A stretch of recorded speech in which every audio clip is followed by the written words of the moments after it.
8:48 Monday morning. A mysterious package appeared at my front door. Inside was an old wooden box my mother had left me. Hi, welcome to Family Revenge.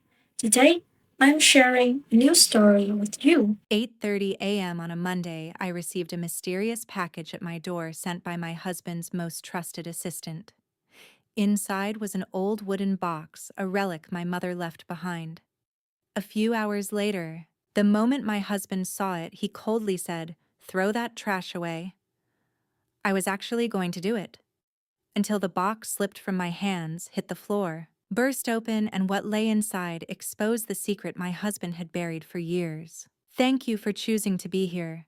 It means more than I can say. Let's make this feel like a conversation. Comment below and tell me what country or city you're joining from today. Note this story blends fictional storytelling with meaningful themes designed to stay with you. Any resemblance to existing names or locations is coincidental. The message, however, is entirely intentional. The pill was small, oval-shaped, the color of old porcelain, with a faint scored line running down its center, as though someone had intended to split it in half and then changed their mind. I had swallowed one every morning for 11 years without ever asking what it was called. That Monday morning in October, I held it between my thumb and forefinger for a few seconds longer than usual. The kitchen light caught the surface a certain way, and for a moment I just looked at it. Then I set it on my tongue, lifted the glass of water, and swallowed. The same as always.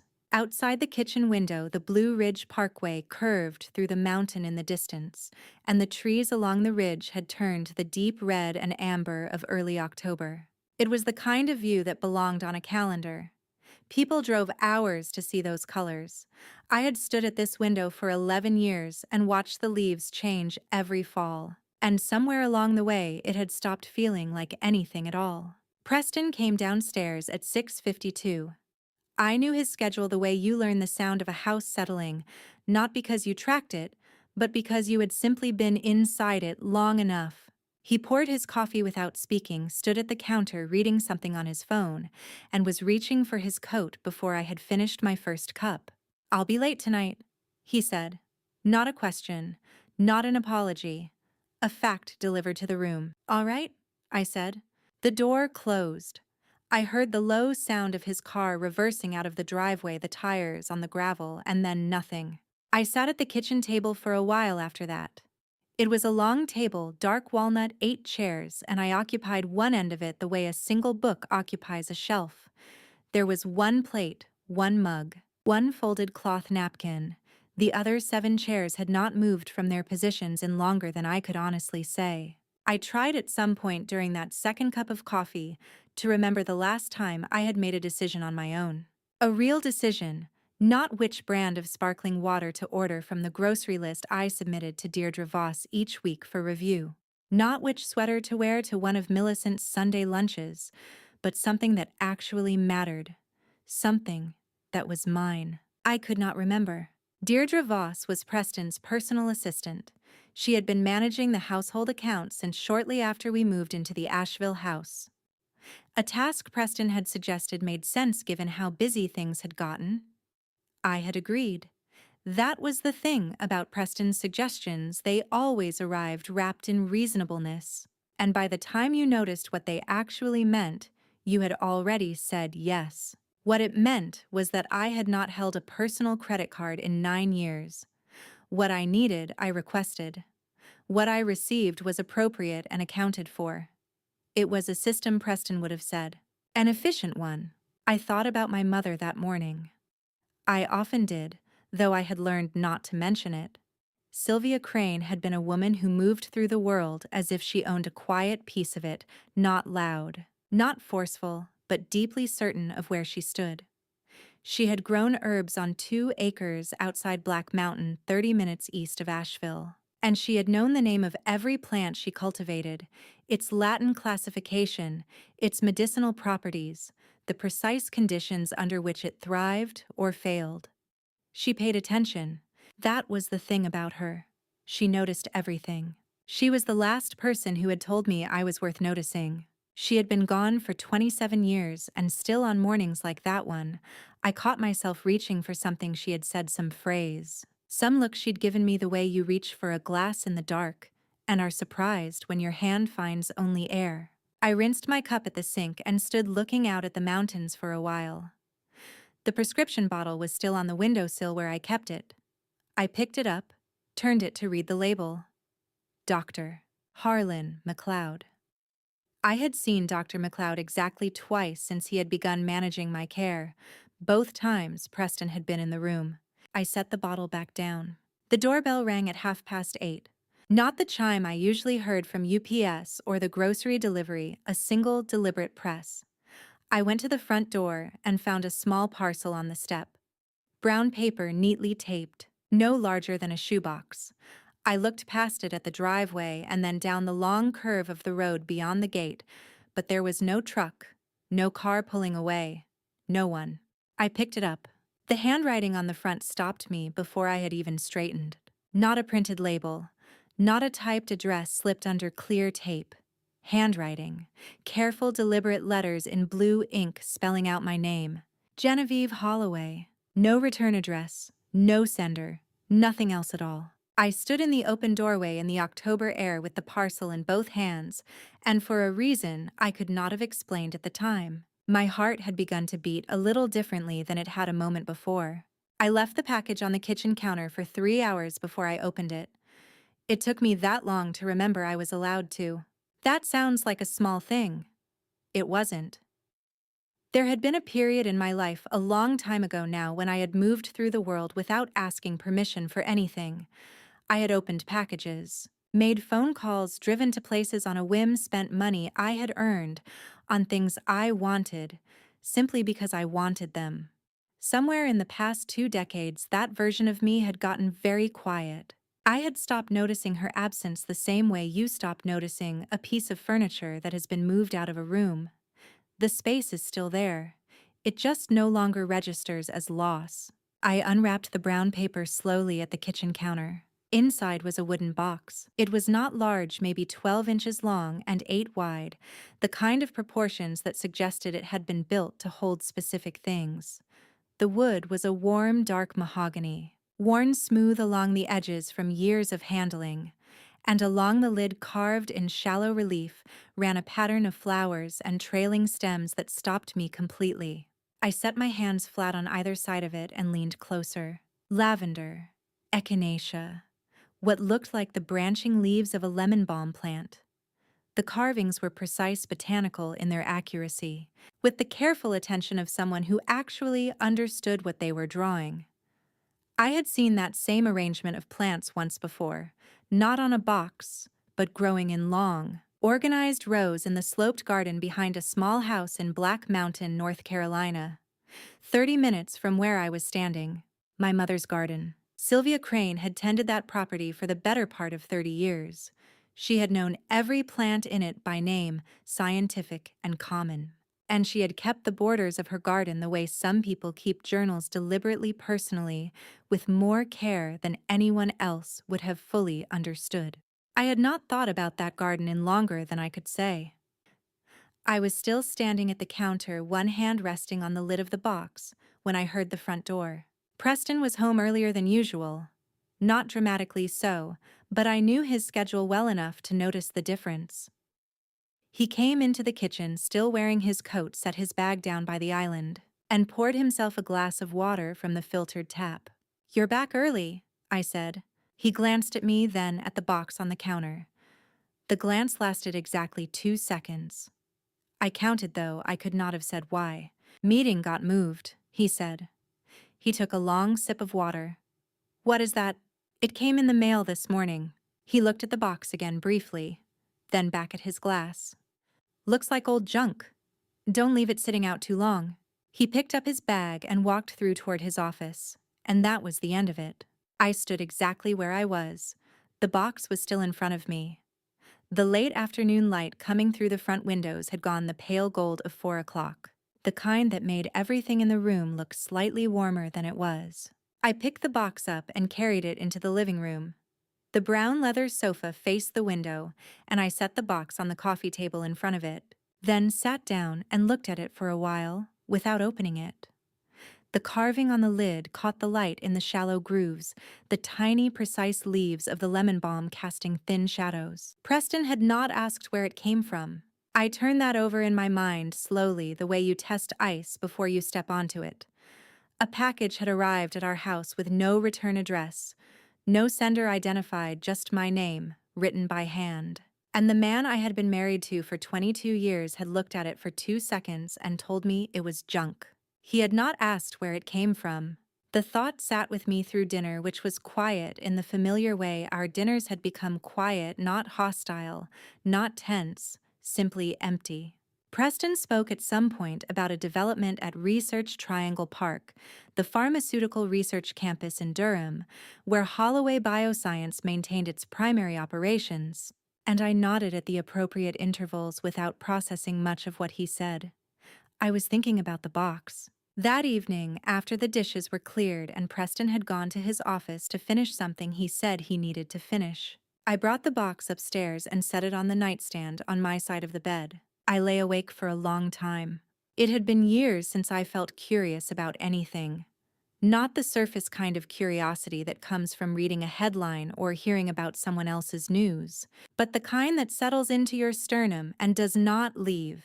The kind that tells you something matters before you know why. That night, staring at the ceiling while Preston slept beside me with the ease of someone unbothered by anything, I felt it again. Unfamiliar. Almost uncomfortable. I did not like how much I wanted to open that box. 2 days passed. The box sat on the coffee table in the same position I had left it, lid-centered carved flowers facing up as though it were waiting for something. Every time I passed through the living room, I was aware of it, the way you are aware of a sound you cannot locate, not demanding, not loud, just present in a way that did not let you entirely forget it was there. By Wednesday evening, I had made a decision. It helped that Preston had said the same thing at breakfast. "Get rid of that old thing, would you? It looks out of place." He had not looked up from his phone when he said it, which was the way he delivered most of his directives, casually, as though the thought had simply passed through him on its way to somewhere else. But casual or not, it settled. It always settled. 2 days of hearing old junk in the back of my mind until by Wednesday, I had nearly convinced myself it was true. After dinner, I moved through the kitchen, clearing the last of the dishes, and when I was done, I walked into the living room and picked up the box. It was lighter than I remembered. That struck me again the same way it had the first time, not dramatically lighter, just less than I had expected, as if whatever was inside took up space without adding much weight. I carried it into the kitchen, the room still warm from the oven, the overhead fluorescent light casting everything in that flat. Practical brightness that makes kitchens feel businesslike, even when nothing is getting done. The trash can was under the far counter. I crossed toward it. I was about 3 steps from the door when the box shifted in my grip. I am not entirely sure what happened. My hands were dry.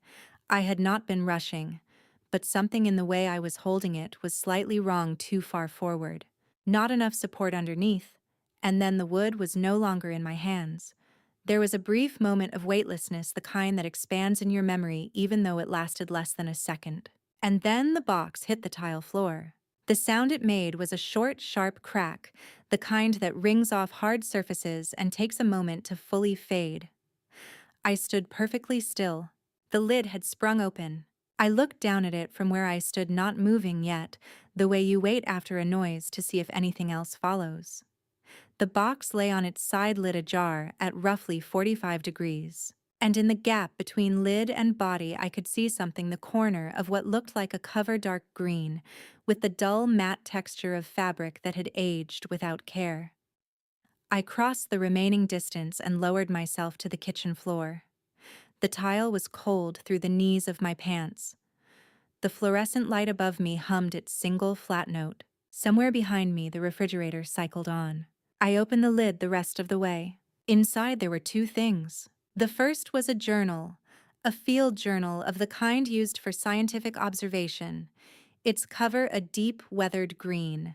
The fabric worn thin at the spine and along the corners from years of handling, A brass clasp kept it closed, though the clasp had loosened enough over time that a few pages near the front had spread open on their own. The second was a piece of paper folded into quarters, tucked flat against the inner wall of the box as though it had been placed there deliberately out of sight unless you were looking for it. I reached for the paper first. My hands were not entirely steady, and I noticed that in the removed observational way you notice things when your body has gone ahead of your mind. Not afraid. Something else. Some other state that did not have a clean name, something between recognition and held breath. I unfolded the first crease, then the second. The handwriting appeared in sections as the paper opened blue ink on paper that had gone slightly ivory with age, the letters small and precise, and slanting very slightly to the right. I stopped. I had not seen that handwriting in 27 years. Not on a birthday card, not on a letter, not on a note tucked into the pocket of a coat gone through years later. Not since I was 30 years old. Clearing a small house in Black Mountain with the dry efficiency of grief, signing papers without reading them, handing things to people without looking at what I was handing. 27 years. My mother's handwriting. I recognized it the way you recognize a voice you thought you had forgotten.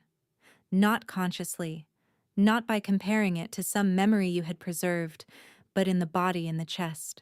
In the particular stillness that spreads through you when something long absent suddenly makes itself known. I was still kneeling on the kitchen floor when I heard it. The back door. The sound of a key entering the lock. Two small metallic adjustments, a practiced motion, and then the knob beginning to turn. I moved faster than I had moved in years. I told Preston I had dropped a glass. That was not entirely a lie. Something had fallen. Something had cracked against the tile and come open in a way it was not supposed to. I told myself the distinction was small enough not to matter. And when Preston appeared in the kitchen doorway, still adjusting his coat, I was already crouched near the counter, the box tucked behind my body, looking at the floor as though searching for broken pieces. What happened? I dropped a glass. Nothing cut. I'll clean it up. He looked at me for a moment. Then he nodded once the way he acknowledged things that required nothing further from him and walked past toward the stairs. I waited until I heard the bedroom door, and then I stood up with the box in both hands and followed. I carried it against my chest, not cradled the way you carry something fragile, but held close the way you hold something you are not ready to put down the way I had once carried Isabel home from the hospital, our daughter, that first afternoon, convinced that any loosening of my grip might let something essential escape. I had not thought about that particular memory in years. It came back on the stairs unbidden, in the space between one step and the next. The bedroom was empty. I could hear Preston in the bathroom, the familiar run of water, the particular rhythm of a man who moved through his evening routine with the same efficiency he brought to everything else. I set the box on the bed and locked the door. In 22 years of marriage, I had locked a bedroom door perhaps twice, once during an illness, once when I had needed to cry about something I did not want to explain. That night, I turned the small latch without thinking, and only after I heard the soft click did I register what I had done. I stood with my hand still on the lock for a moment. Then I went to the bed and sat down. The box waited. I opened it properly this time, not the hinged open shock of its falling, but deliberately both hands, the lid lifting on its hinges to reveal the interior under the low amber light of the nightstand lamp. The field journal lay on the left side, its green fabric cover resting against the worn pine interior. The folded paper lay on the right, tucked into the natural curve of the wood, as though someone had placed it there with some care. I lifted the paper out.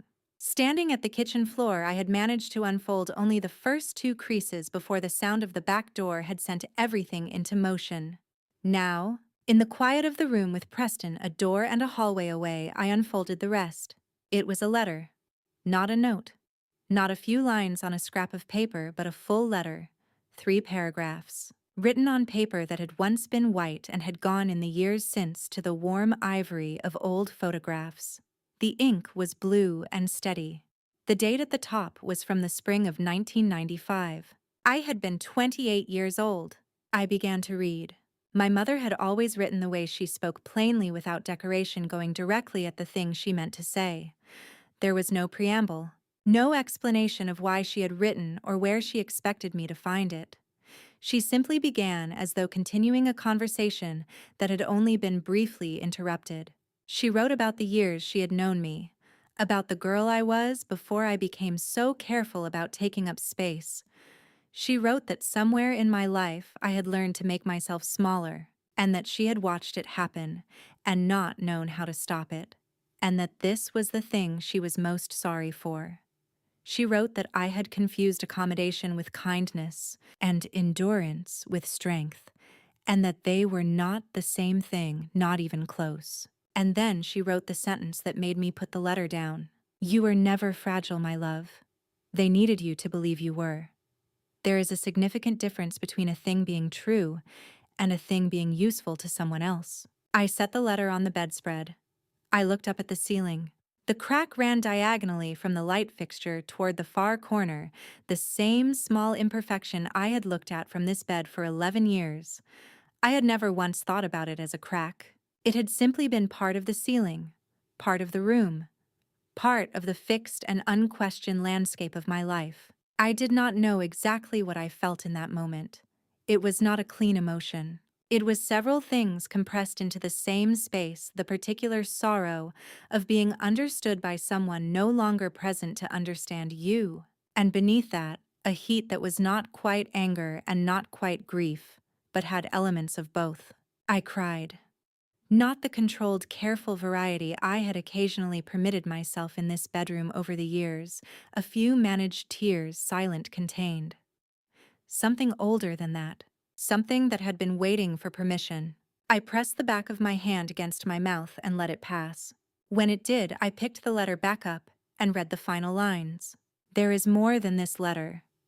Look carefully where only you would think to search. Trust yourself before you trust anyone else. All my love, Mom."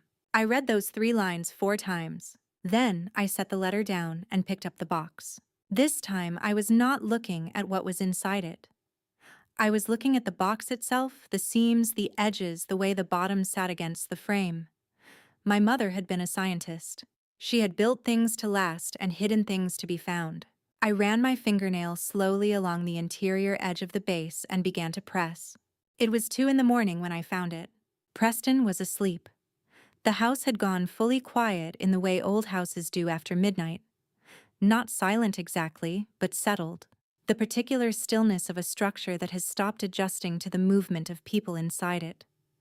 I could hear his breathing through the wall. Slow and even. Undisturbed. I had been sitting on the bedroom floor for close to 3 hours. After reading the letter, I had not been able to stop.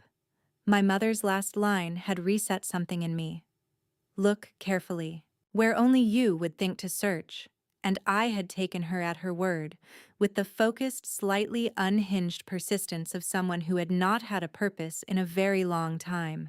I had started at 11 in the evening with my fingernail tracing the interior edge of the base, as she had taught me without meaning to, simply by being the kind of person she was. She had always hidden things in plain sight. Not because she was secretive by nature, but because she was careful. She used to press seed packets flat and tuck them inside the back covers of old gardening books. She once folded a letter into the lining of a winter coat and left it there for 6 months before she was ready to send it. She trusted patience over speed, precision over force. She believed that things worth finding were worth finding properly. I had tried the obvious places first. The 4 interior corners, the underside of the lid, the clasp mechanism which I had examined under the nightstand lamp for a full 10 minutes. Looking for a secondary release that wasn't there. I had turned the box over and run both thumbs across the exterior base, and then I had turned it right side up again and started over. It was the sound that finally told me where to look. I had been rapping softly with one knuckle, testing the base from above, moving in a slow grid when I heard it. Most of the surface produced the same flat, dense notewood solid all the way down. But there was a small section no bigger than my palm, slightly to the right of center, that returned a sound that was fractionally different. Not hollow exactly, just less full. I stopped. I pressed my palm flat against the spot and held it there as though I could feel the difference through my hand rather than hear it. Then I moved my fingertip to the edge nearest me and began to trace. The line was almost invisible, a seam hairline thin running parallel to the interior frame. If I had not been looking for it, I would have read it as a natural variation in the grain, the kind of thing old wood develops over decades. I followed it left, then right, then found where it turned. A rectangle, roughly 4 inches by 6, set into the base with a precision that had taken someone considerable care. I pressed down on the near edge. Nothing. I shifted my weight and pressed down on the far edge. Nothing. I sat back and looked at it. My mother had studied the botanical sciences, but she had also, in her quieter hours, kept a small woodworking bench in the shed behind the Black Mountain house. I had forgotten that entirely, until this moment the smell of cedar shavings, the small hand tools arranged on pegboard, the particular concentration on her face when she was fitting 2 pieces together and getting the tolerances right. She would not have made this complicated. She would have made it reliable. I pressed 2 points simultaneously, the far edge of the seam and the lower left corner of the box's interior frame, applying equal steady pressure to both. The click was very small, a single neat sound barely loud enough to hear over the refrigerator running downstairs. But I felt it through both fingertips at exactly the same moment. A tiny mechanical release, and then the panel moved. I froze. 30 seconds, perhaps longer. I simply sat with my hands still in position and did not move. Preston's breathing through the wall, the refrigerator, the click, still resonating somewhere in my chest. Then I slid my fingers beneath the loosened edge and pulled. The panel came away cleanly, smoothly. No resistance, no creak, no drama. It had been fitted so precisely that it had held for 29 years without settling out of alignment. And it opened now the way well-made things open without announcing itself, without ceremony, as though it had simply been waiting for the correct amount of pressure to be applied in the correct place.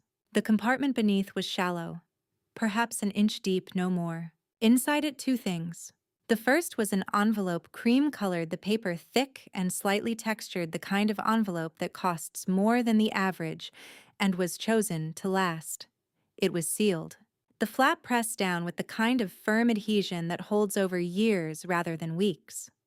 On the front, in my mother's handwriting, the same deliberate right-leaning script from the letter, the same blue ink, my name. Simply that. Nothing else. Genevieve. The second thing was a key. It lay beside the envelope, resting on the bare wood of the compartment. Not a house key or a car key, not the kind of small, lightweight thing you carry without noticing. This key was old-fashioned in its proportions, heavier than expected, the kind that belongs to a lock with actual mechanical depth inside it. The bow was plain oval, and wherever the plating had once been had long since worn to the base metal beneath. It had been used. Someone had carried it, handled it, made decisions with it. I held it in my palm and looked at it for a long moment. It did not open anything in this house. I knew every lock in this house. This key did not belong to any of them. I did not sleep. By the time a weak gray light began to press itself through the curtains, I had read the second letter 11 times by the glow of my phone. Not because I did not understand it, because I needed it to stay real. There is a particular way that important things have of feeling like dreams in the hours after midnight. And I was determined not to let this one dissolve the way dreams do, softened by morning into something I could dismiss. The envelope had opened easily. Whoever had sealed it had anticipated that it might need to last. The second letter was shorter than the first. Fewer paragraphs, the handwriting slightly smaller, as though my mother were conserving something, space or energy. Or perhaps the careful attention she always gave to choosing what to say and what to leave out. She had taught herself economy the way she taught herself most things, through practice. Through patience, through the quiet discipline of a woman who had spent 3 decades working alone in rooms where no one was watching. She wrote that there was a safe deposit box. First Bank, downtown Asheville. She had arranged it in the spring of 1995. paying the annual fee from a separate account she had maintained since before I was born. The kind of account that existed quietly and without fanfare in the way that certain careful people keep a small reserve against a day they hope will never come but prepare for anyway. The box was registered and accessible to me alone. All I needed was the key. Then she wrote the sentence I kept returning to. I set this aside for you in the year I understood what kind of man had come into your life and into mine. Not your life alone, hers as well, into mine. I read those two words the way you press on a bruise, not because you want to feel it, but because you need to confirm it is actually there. Whatever Preston Holloway had been to me, he had also been something to Sylvia Crane, something she had noticed, assessed, and ultimately moved to protect against. She had known him long enough and closely enough for the knowledge to cost her something. She had not named him. She never named him in either letter. I understood why. A name would have been a claim she could not yet prove, a specificity that might be questioned or dismissed. What she left me instead was a map and the means to read it myself in my own time when I was ready. By 5:30 in the morning, I had made a decision. I got dressed in the bathroom with the door closed, finding my clothes by feel, and the small light above the mirror kept partly dimmed. Preston stirred once, turned over, and settled again. I waited until his breathing returned to its slow, regular rhythm before I opened the bathroom door. My wallet was in the nightstand drawer. I took it out, turned it over, and ran my thumb along the interior seam of the billfold compartment until I found the flat gap between the lining and the leather, a small manufacturing fold that had never fully adhered, the kind of minor imperfection that usually goes unnoticed. I pressed the key flat against the back of the compartment and worked it into the gap until it was flush against the leather, invisible unless you knew it was there. Preston knew everything about the household accounts. He knew the balance of every card I was permitted to use, the amount of every monthly transfer, the name of every vendor on the standing order list. He had never in 11 years handled my wallet. Some spaces remain private simply because no one thinks to look at them. I went downstairs. The kitchen at that hour had the particular quiet of a room that had not yet been asked to do anything. The marble counters, the glass-fronted cabinets, the blue-gray light coming through the window over the sink, all of it paused, waiting. I made coffee out of habit more than need and stood at the counter with the mug warming both hands. I heard Preston on the stairs at 6:47. He moved through the kitchen with his usual directness, reaching past me for the coffee without comment, glancing at his phone. Already elsewhere mentally before his body had fully arrived. "You're up early," he said, not with any particular inflection, simply noting a variation in the pattern. "I have something to take care of today," I said. I had rehearsed nothing. The words came out level and plain, the way statements of fact do when you are not asking for permission. He looked up from his phone. Not quickly. Preston never moved quickly unless he had decided to. He looked at me the way he looked at things he was trying to place, a careful, assessing regard that had nothing of surprise in it. "What kind of something?" he asked. "Something personal," I said.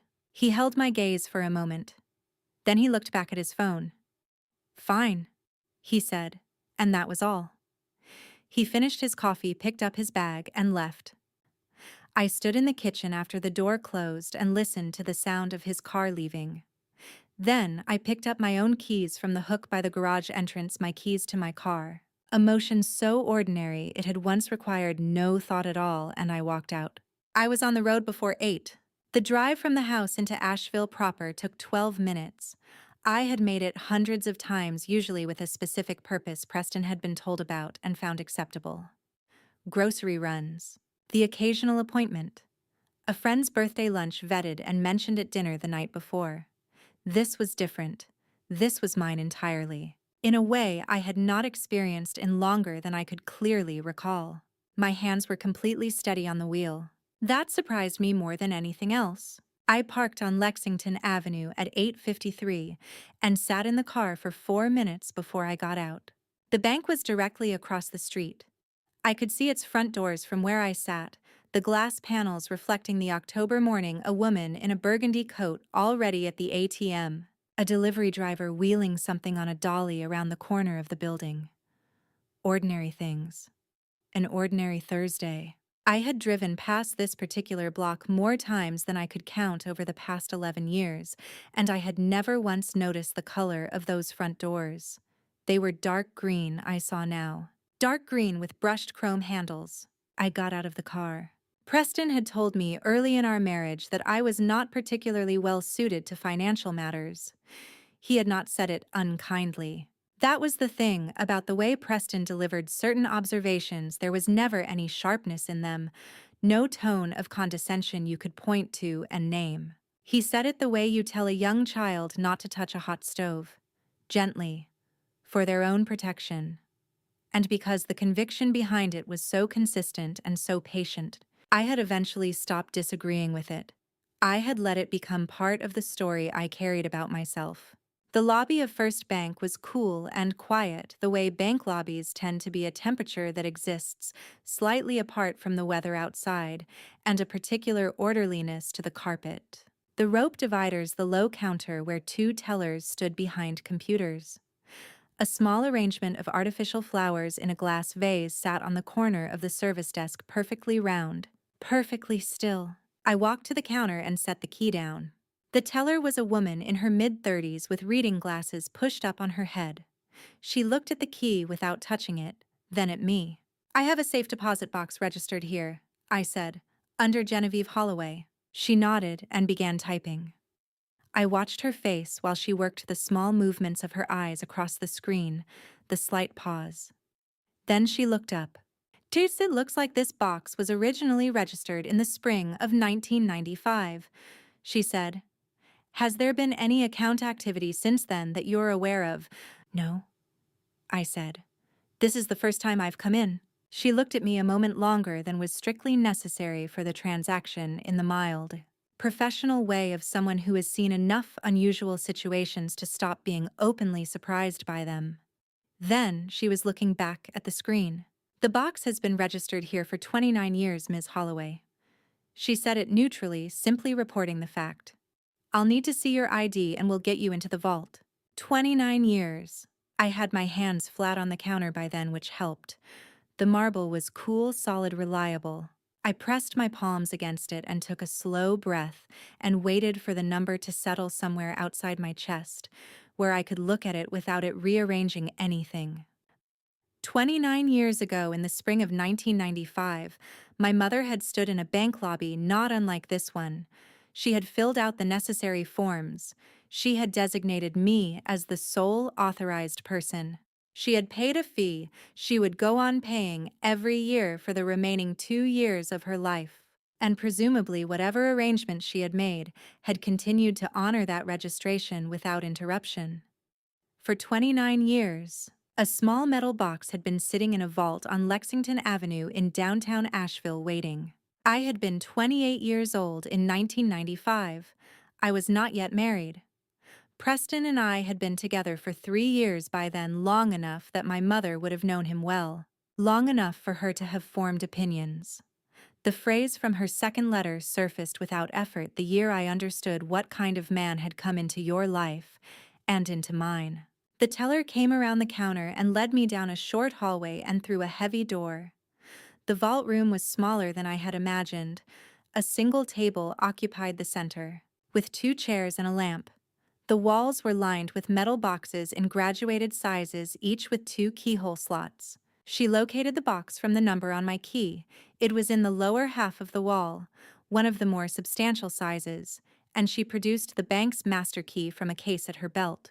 The procedure required both keys simultaneously, a lock design that ensures neither party can access the contents without the other.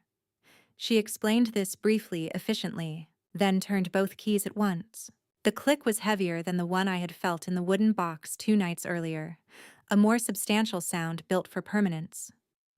The door swung outward on a smooth hinge. She slid the metal tray out and set it on the table. "Take all the time you need," she said, and closed the door behind her when she left. I was alone. The tray was organized in a way that told me immediately who had packed it. Items arranged by type edges aligned, nothing loose. My mother's precision applied to a space no one was supposed to see. Because that was who she was, she could not bring herself to be careless even in private. There were several folders, the old-fashioned manila kind with handwritten labels. Beneath them, a stack of papers held with a binder clip, the top sheet, a bank statement that carried my name. I picked it up and looked at the figure at the bottom. $2,400,000 in an account held in my name, with a trust arrangement that had continued accruing interest for the past 27 years on the original sum she had deposited. I set the statement down and sat with that for a moment.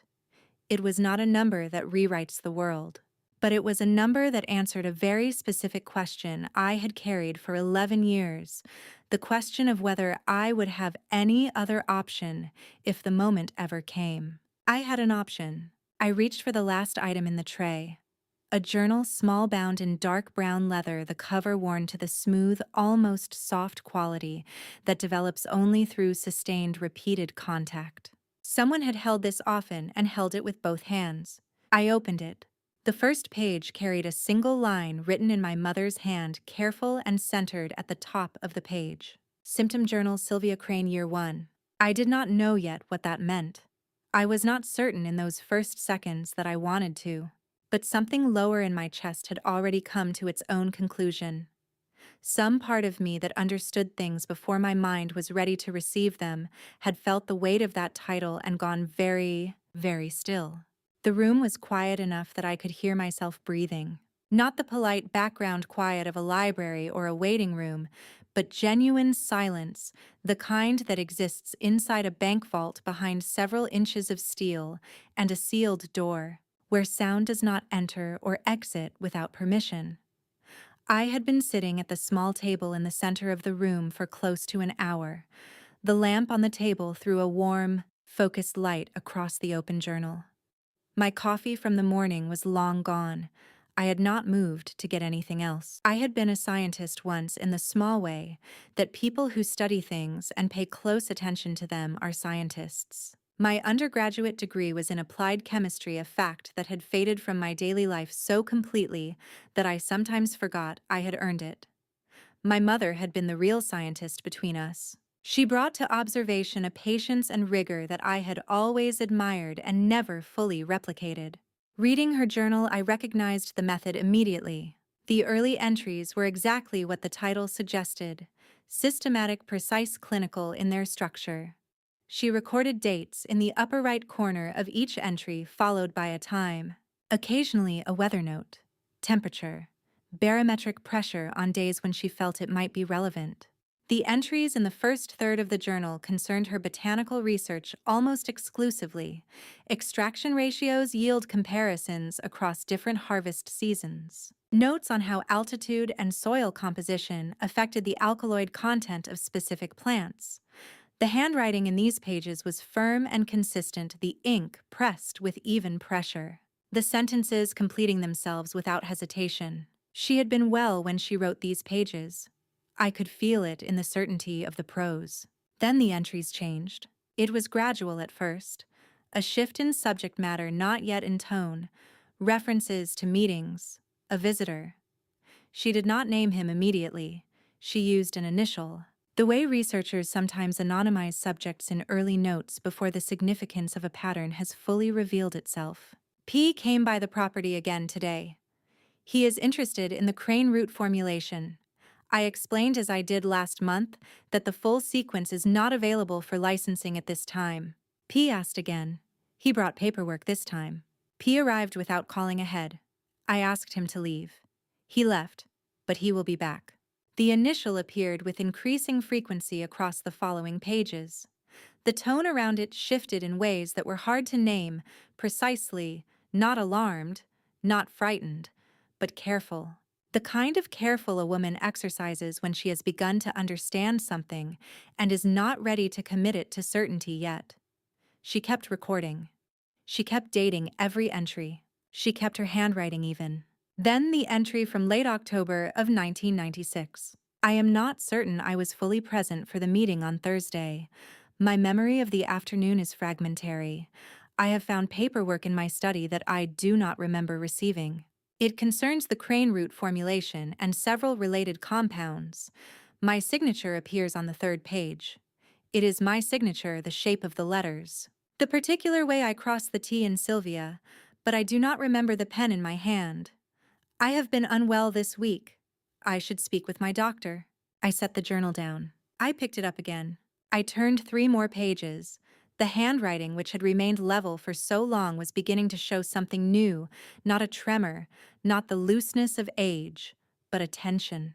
The kind that appears in writing when the hand is slightly ahead of the mind, moving faster to get something recorded before the moment passes. Then the page with the full name. She had written it without preamble.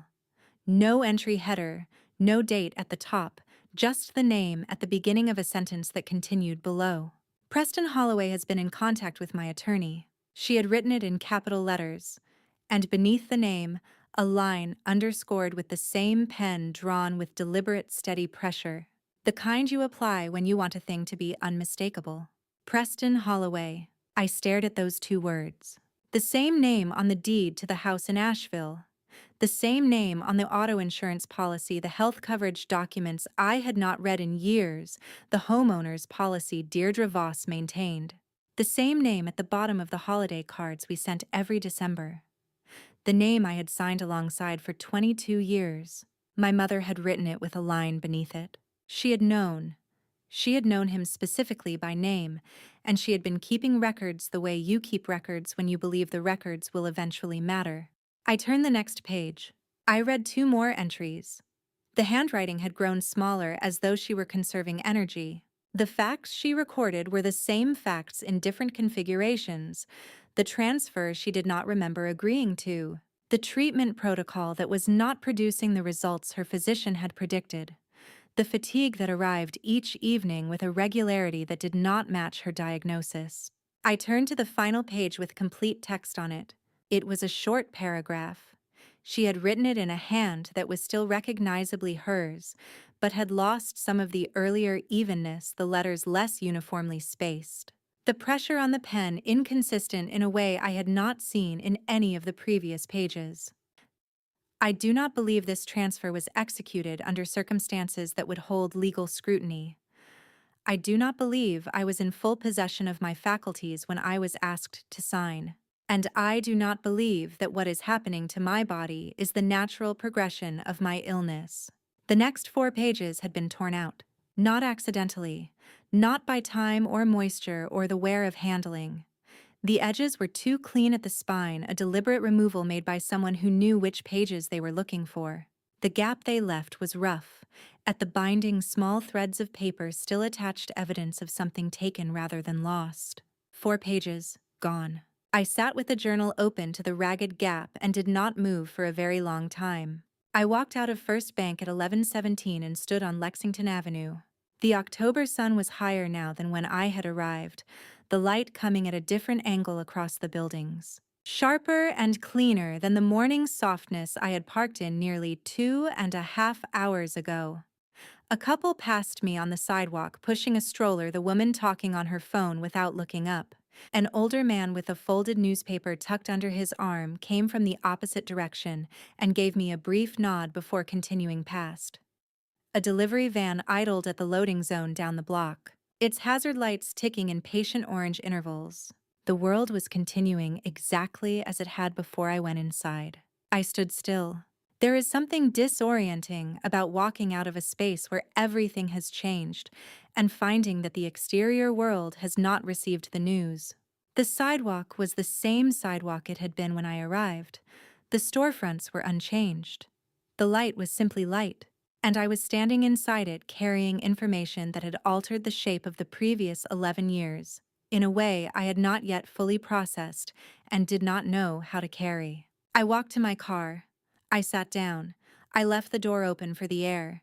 The second letter. I had memorized most of it by now, but certain phrases had embedded themselves more deeply than others. One in particular had been sitting at the edge of my attention since I first read it. There is a name in the folder. He has been waiting for you, though he will not say for how long. A name in the folder. not a phone number offered casually. A name introduced with intention, the way you introduce someone you have already vetted and trusted and decided, after careful consideration, to bring into a plan. I opened the folder on the passenger seat and turned to the back section. The card was simple. No firm name on it, no professional title. Just a name, a phone number, and a Charlotte area code. Handwritten like everything else Sylvia had placed in this box. The ink was the same blue. Garrison Field. I did not know who he was. I did not know how my mother had come to trust him, or how long ago she had made that decision, or what she had told him. What I knew was that she had put his name and number in a safe deposit box she had been maintaining for 29 years, in the section organized for last, which, in Sylvia Crane's logic, meant most important. I dialed. 2 rings. Then a voice unhurried with the particular steadiness of someone who answers their phone the same way whether they are expecting a call or not. Garrison Field? My name is Genevieve Holloway, I said. I believe you may have known my mother. Sylvia Crane. A pause. Not the hesitation of someone caught off guard, the brief considered silence of someone deciding how much to say and in which order. I've been expecting your call for a very long time, Mrs. Holloway, he said. Longer than you may realize. I let that settle. Garrison Field, I would learn over the following days, had served for decades as an estate and trust attorney in Charlotte, North Carolina, with a practice that specialized in the kind of long-range planning that careful people do when they have something worth protecting and are not certain the institutions around them will do it for them. My mother had contacted him in 1995, the same year she established the safe deposit box. The same year she had identified something in the situation around her that required a plan she could not execute alone. He had known her for 2 years before she died.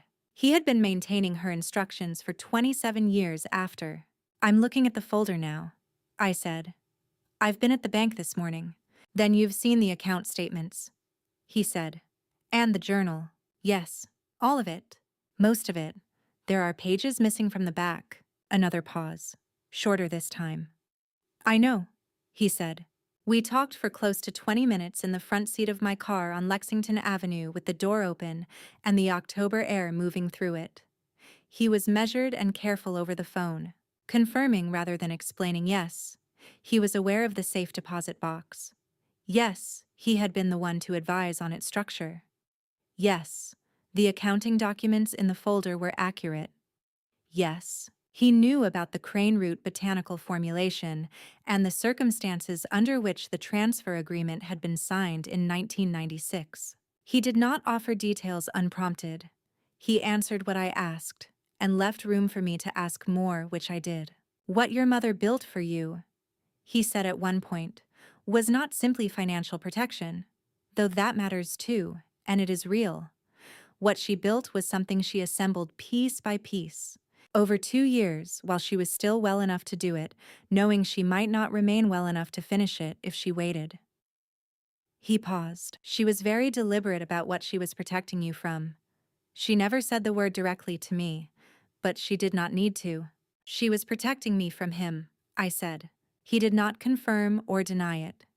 He said, she was protecting you from a situation she could see coming and could not stop. We agreed to meet in Charlotte, his office, the following week. Friday, I suggested to give myself time for what I already suspected would need time. He agreed, without pushback, gave me the address, told me to bring the folder and whatever else I had found in the box. There is one more thing, he said before I could end the call. His voice had shifted. Not dramatically. Garrison Field, I would learn, did not do anything dramatically. But the register had dropped slightly, and the pace had slowed in the particular way of someone choosing their words with more than the usual care. There is something I have not been able to confirm on my own, he said. Something I need you to see in person with the documentation in front of us before I say it out loud. I don't want to put it over a phone line, and I don't want you sitting with it alone before we've had a chance to go through everything together. I waited. It concerns how your mother died, he said. Or more precisely, what I believe may have made it happen faster than it should have. The delivery van down the block pulled away from the curb. The couple with the stroller had long since turned the corner. The street was quiet now, in the way streets go quiet in the middle of a Thursday morning, when everyone who needed to be somewhere has already gone. I sat in the car and did not say anything for a moment. "All right," I said finally. "Friday." I drove home on the same roads I had always taken. The same stretch of interstate, the same overpass where the highway curved west and the mountains came back into view on the left side. The same exit onto the two-lane road that wound through the older residential neighborhoods, past the nursery that kept its ornamental grasses in wire bins along the fence line, past the small Baptist church with the brick sign out front that had read, "Trust the process." For so many months I had stopped reading it. The same oak tree at the bend before our street. Enormous and permanent, the kind of tree that has been there long before any house and will be there long after. I had always meant to ask what kind of oak it was precisely. I had never asked. Everything looked exactly as it always did. I was not the same person who had left this morning. That was not a figure of speech. Something structural had shifted during the hours I had spent in a bank vault on Lexington Avenue. And I could feel it the way you feel a change in air pressure not as a discrete event, but as a new condition you find yourself inside. The information I was carrying had not made me angrier, or sadder, or more afraid necessarily. It had made me clearer. And clarity I was finding had a weight of its own. For 11 years I had walked through the front door of this house and made adjustments. They had become as automatic as breathing, a lowering of my voice, a softening of my posture, a reorganization of my opinions toward whatever configuration would create the least friction with whatever mood had arrived home before me. I had done it so long that I had ceased to experience it as performance. It had simply become the way I was. That afternoon, standing on the front step with my keys in my hand, I noticed for the first time that I was not making any adjustments at all. I went inside. Preston was in the living room.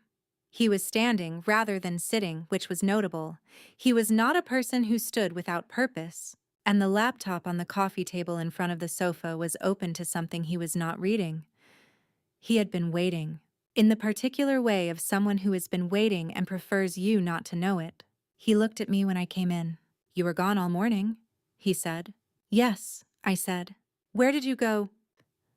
I set my bag down on the entry table. I took off my jacket and hung it on the hook beside the door. "I told you this morning," I said. "Something personal." "That's not an answer." "No," I said. "It isn't." There was a brief silence. Preston was very good at silence. He used it the way certain people use it, as a counterpressure, letting it expand until the other person filled it. I had spent 11 years filling that silence. I stood in it now and let it be. "Does this have something to do with that box?" he said. I looked at him. "It might." He held my gaze for a moment.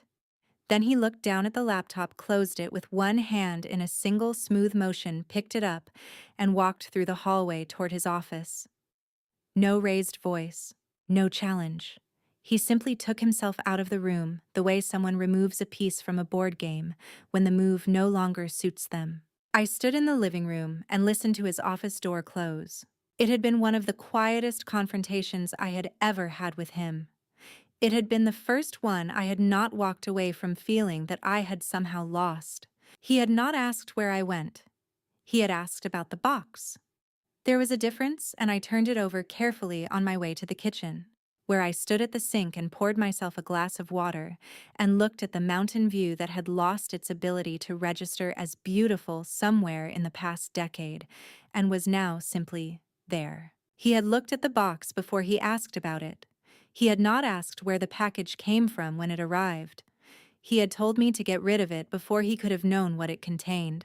He had looked at me at the end the way a person looks at something familiar that has just behaved unexpectedly. Not alarmed. Working. I drank the water. I put the glass in the sink. I went upstairs.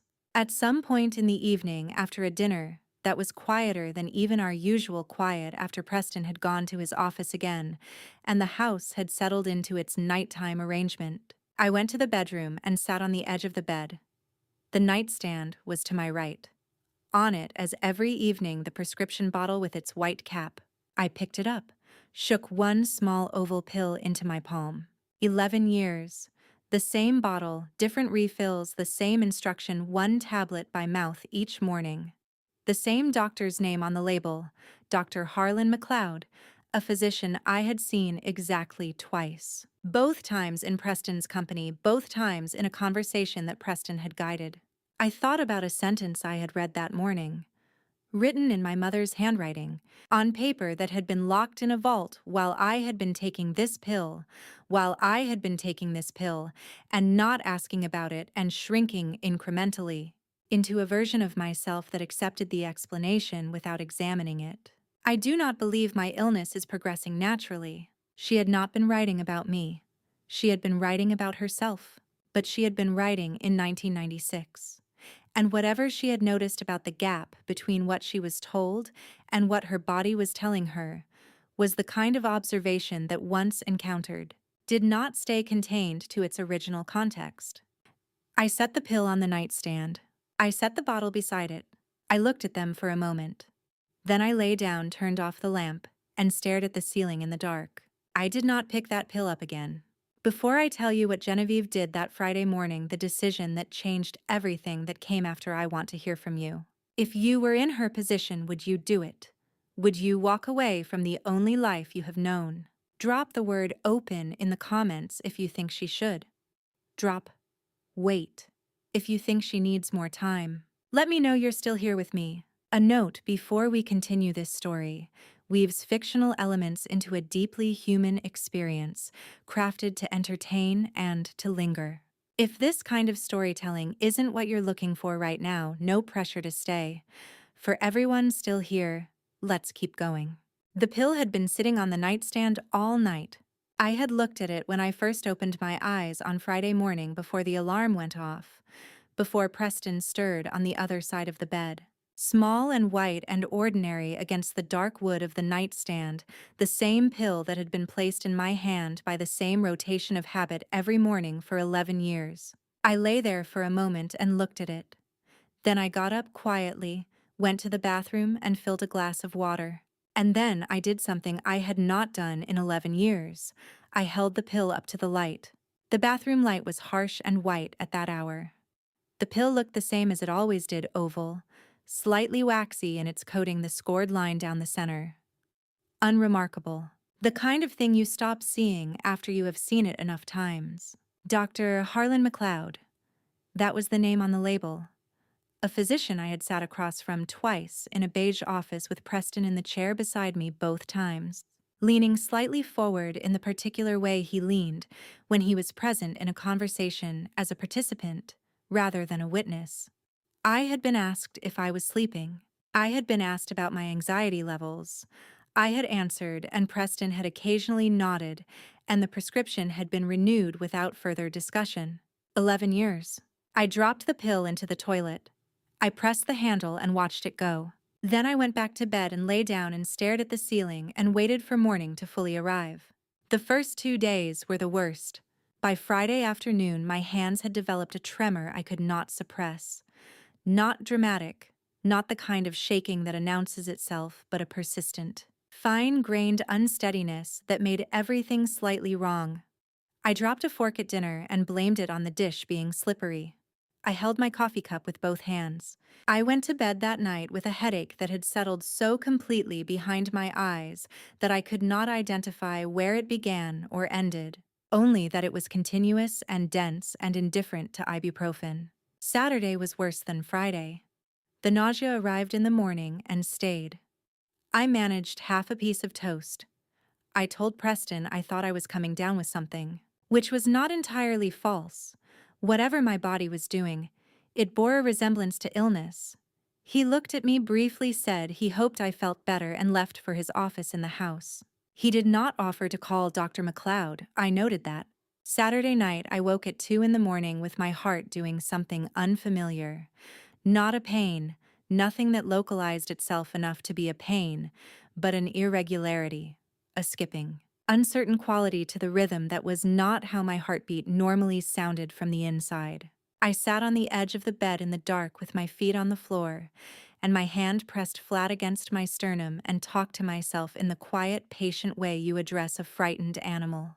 This is withdrawal, I said silently. This is what it feels like when something your body has organized itself around for 11 years is no longer there. This is not a heart attack. You are 57 years old and you are sitting on the side of your bed and your heart is adjusting. Give it time. My heart continued its uncertain rhythm for another 40 minutes. Then it steadied slowly the way a disturbed surface settles when the disturbance has passed. I did not go back to sleep that night. Sunday and Monday blurred together in the specific way that difficult stretches do, experienced fully at the time, and then compressed afterward into a general texture of discomfort. I remember the quality of the light through the bedroom curtains in the afternoon. I remember Preston appearing in the doorway once asking if I needed anything and me saying no, and the door closing again. I remember checking my phone repeatedly for the appointment I had made in Charlotte and counting backward from Friday and forward from wherever I was. Tuesday, I ate a real meal for the first time. Not a full one, half a bowl of soup, some crackers, but I ate it without nausea, and I kept it. My hands shook less that evening than they had the evening before. Not steady, but less. Wednesday, I woke with something different in the air. It is difficult to describe accurately because it was not an event. Nothing happened on Wednesday morning that had not been happening all week. The light came through the curtains the same way. The house sounded the same. But when I sat up in bed and placed my feet on the floor, the quality of my own thinking was different. Cleaner at the edges. Less like looking at the world through something that slightly distorted everything it passed through. I remembered for the first time in a very long time something my mother had said to me when I was 22 and home for a summer working in her garden, complaining about a chemistry course I was struggling with. She had not commiserated. She had said, "You have the right kind of mind for this. You see patterns. Stop letting yourself be convinced otherwise." I had a degree in applied chemistry. I had graduated with honors. I had entered a graduate program and left it when Preston and I became serious because he had said gently, reasonably, in the way he said things, that the program seemed to be causing me stress and perhaps was not the right fit. I had believed him. Thursday morning, day 7. I filled a glass of water from the bathroom tap and carried it to the bedroom without spilling a drop. My hands were still not entirely without tremor, but the tremor was small now, manageable, the kind you could work with rather than the kind that worked against you. I sat on the edge of the bed and thought about the appointment in Charlotte the next morning, about the folders in the safe deposit box and what I had read in a leather-bound journal a week ago in a vault on Lexington Avenue. About the word Garrison Field had used deliberately. She was very deliberate about what she was protecting you from. I had been living inside something for 11 years without understanding what it was. The fog, when I tried to describe it to myself, was not dramatic in retrospect. It had not felt like fog while I was inside it. It had felt like ordinary life. That was the most precise thing I could say about it. It had felt like ordinary life, and ordinary life had simply felt like less. On the 7th morning, my phone buzzed on the nightstand. An unknown number. A text message, 4 words in the first line. I sent the box. A pause. Then a second message arriving before I had fully processed the first. "We need to talk before you do anything else. DV." I read both messages twice. I did not know who DV was. I did not know how DV had gotten my number. I did not know what DV knew, or how they knew it, or what they intended by reaching out now after 7 days of silence the morning before I was due in Charlotte. What I knew was that someone had sent that box, and whoever they were, they had been watching the situation closely enough to know that this morning specifically was the right moment to make contact. I set the phone down on the bed and looked at it for a long time. 7 days after I dropped the pill into the toilet, I drove to Charlotte, 2 hours south on Interstate 26, then east. I did not turn on the radio. I had been doing that for years whenever I was in the car, filling the silence with sound news programs, music, anything that gave the mind something to rest on so it did not have to work on its own. That morning, I left the radio off for the entire drive and found, somewhere around the South Carolina state line, that I did not miss it. I had not wanted silence in a very long time. I had only needed it. I had told Preston I was visiting a friend in Hendersonville. A specific name, a specific reason, the kind of story with enough texture to discourage further questions. It came out of my mouth with a smoothness that surprised me, not because I had never lied before, but because the particular ease of it suggested a capability I had not realized I had been maintaining in reserve. He had nodded and gone back to his phone. He had not asked for my friend's last name. Garrison Field's office was on the 14th floor of a building in uptown Charlotte, the kind of building that announces its purpose through restraint, no signage beyond the address. A lobby with dark wood floors and a security desk staffed by a man who checked my name against a list without ceremony. The elevator was quiet and fast. The office itself was smaller than I had imagined from his voice on the phone. One broad window overlooking the city bookshelves along two walls, a desk cleared of everything except a legal pad, a pen, and a manila folder that was considerably thicker than I expected. He stood when I came in.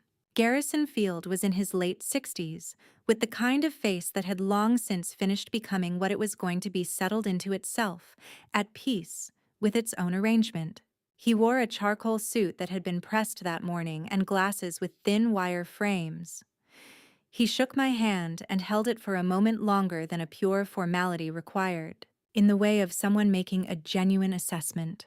"You look like her," he said, around the eyes particularly. I sat down across from him and did not say anything for a moment.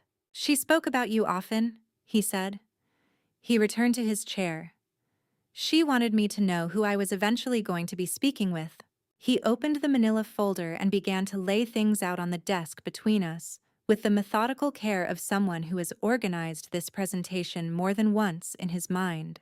The documents were arranged by Category A section of photocopied pages from Sylvia's original research notebooks, their margins dense with her handwriting, a section of legal documents, including the 1996 transfer agreement and its associated chain of ownership registrations, a section of financial records tracing the revenue history of Holloway Bioscience from its founding year forward.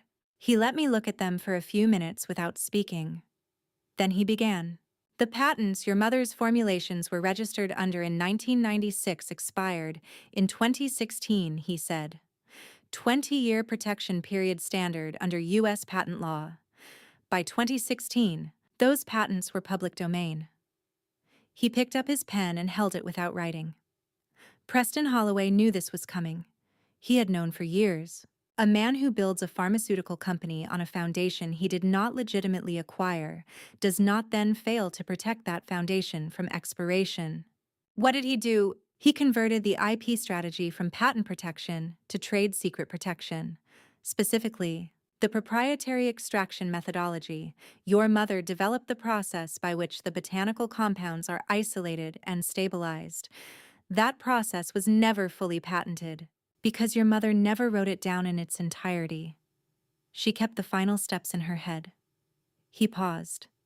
That actually worked in her favor in retrospect. Anything not in the patent record can be a trade secret. He set the pen down. Under the Defend Trade Secrets Act, federal law passed in 2016, trade secrets have no expiration date. They are protected for as long as they remain secret, and as long as the holder takes reasonable steps to protect them.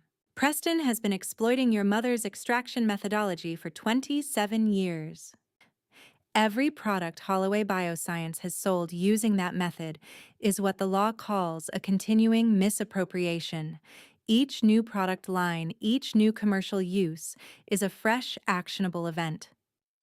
He picked up a page from the financial section and slid it across the desk toward me. Crane Root Pro is scheduled to launch in 6 weeks. That launch would be the most recent act of exploitation and the cleanest case, because it is the most current.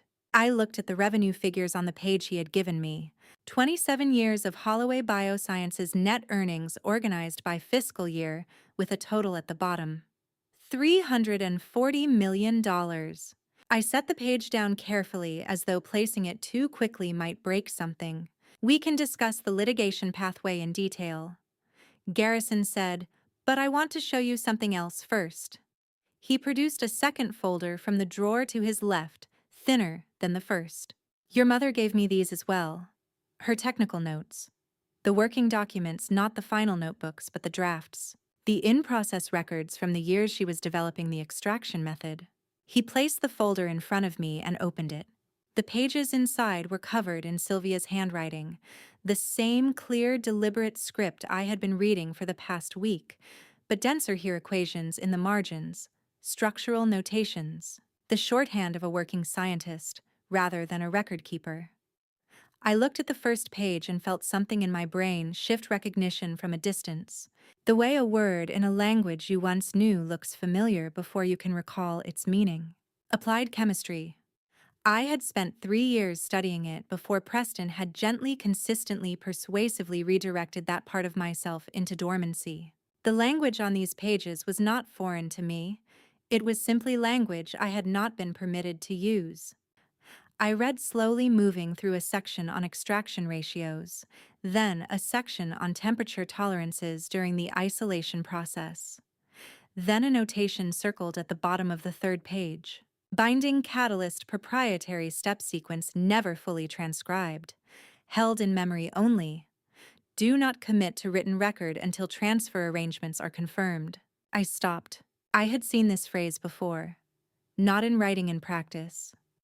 A summer afternoon in the shed behind the Black Mountain house, the smell of cedar and something herbal I could never name precisely. Watching my mother work at the bench with the focused quality she brought to anything she considered important. She had been explaining something to me. I had been perhaps 12 or 13 about why certain compounds behaved differently depending on the order in which they were combined. The catalyst, she had said. The sequence matters more than any individual ingredient. Get the sequence wrong and the whole thing falls apart however good the components are. I had forgotten that afternoon entirely. Or rather, I had not thought about it in so long that it had stopped existing as a memory I could access. It had been there, waiting. The way things wait when no one is asking them to come forward. I understand this section on, I said. Garrison looked at me. The binding catalyst. I know what she's describing. I turned the page.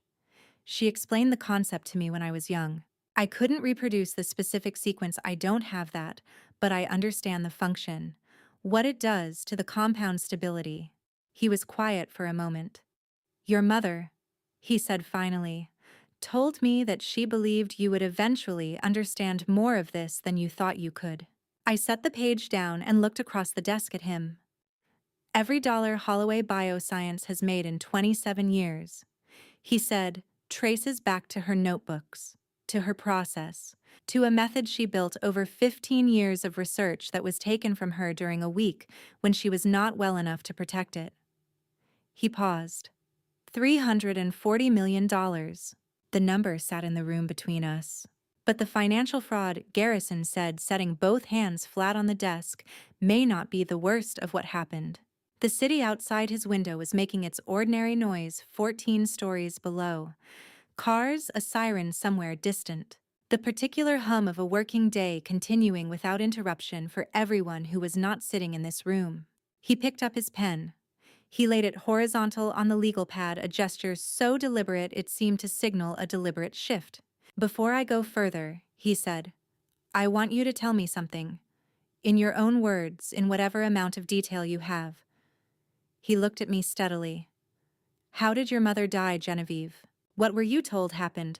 The way he asked it, the care with which he assembled the question, the particular weight he gave to the phrase, what were you told? Rather than simply what happened told me that the answer he was expecting was not the answer I had been carrying for 27 years. The conversation that followed in Garrison's office on Friday afternoon is one I have returned to many times since the questions he asked, the things I told him, the careful, measured way he received what I said, without reacting to it. By the time I drove back to Asheville that evening, something had been set in motion that I could not undo. and I was not certain I wanted to. Sunday came the way it always did in our marriage with its particular obligations. Lunch at Millicent's house, 1 o'clock, Lake Norman. Preston's mother lived in a property on the water, a substantial house. The kind that had been built during a period when people who had money also had opinions about revealing it through architecture. Millicent Holloway was 82 years old, a former high school English teacher who had spent her retirement years perfecting the art of making other people feel slightly insufficient. She was not unkind in any way you could put your finger on. She simply had very clear ideas about how things should be done, and those ideas had produced Preston. And Preston had produced this marriage, and so in ways I had never examined too closely, Millicent was present in more rooms of my life than the ones she actually entered. The house smelled the same as it always did when I came through the front door. Lemon polish on the wood floors, candles with a cedar note, expensive ones. The kind purchased in specific boutiques rather than grocery stores, and coming from the kitchen, the smell of something that had been in the oven since morning, not because the dish required that long to cook, but because beginning a roast at 9 in the morning for a 1 o'clock lunch was the kind of thing Millicent did to demonstrate a point, though she would have described it otherwise. Isabel was already there when we arrived.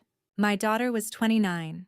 She had taken a position with an environmental law firm in Raleigh 4 years earlier and split her time between the office and a small apartment she had managed herself since graduating from Duke. She and I spoke on the phone regularly in the way of mothers and daughters who love each other and have learned to be careful around the things that are harder to say. She resembled Preston around the jaw and temples, and she had my mother's eyes, though she did not know that. I had never thought to tell her. She was sitting across from Millicent when we came into the dining room in the chair that had been her assigned seat at this table since she was old enough to have a seat. She looked up when I came in, and something in her face did a thing I noticed, but could not name: a brief recalibration, a subtle adjustment. The way a person's expression changes when they are deciding how to be in a room. Mom, she said, and stood to hug me. She held on a beat longer than usual. I noted it and let it be. The lunch table was set precisely as it always was at Millicent's house. The good china, the folded linen napkins, the crystal that Millicent brought out not for special occasions but for every Sunday, because she had decided long ago that Sundays were the occasion worth honoring. She believed in the maintenance of standards even when no one else was watching, which was admirable in theory, and at a dining room table occasionally suffocating in practice. I had sat at this table for 22 years. I had kept my hands folded when they were not needed for eating. I had given short, pleasant answers when the conversation came toward me. I had lowered my eyes when the talk turned to money or business, following the unspoken understanding that those were Preston's territories, and I was a guest in them. I had done all of this so consistently and for so long that it had ceased to feel like performance. It had simply been how I was at Millicent's house, the same way certain people are a certain version of themselves at church. That Sunday I sat differently. I could not have explained all the ways in which it was different.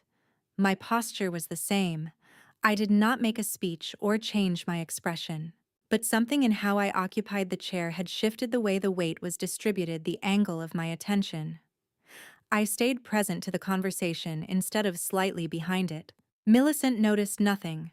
Preston, I was fairly certain, noticed everything. The conversation turned, as it frequently did, to Holloway bioscience.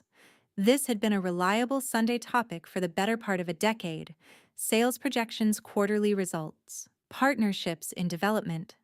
Millicent engaged with them the way a proud parent engages with a child's accomplishments, with a warmth she did not deploy as freely in other contexts. She asked Preston about the Crane Root Pro launch.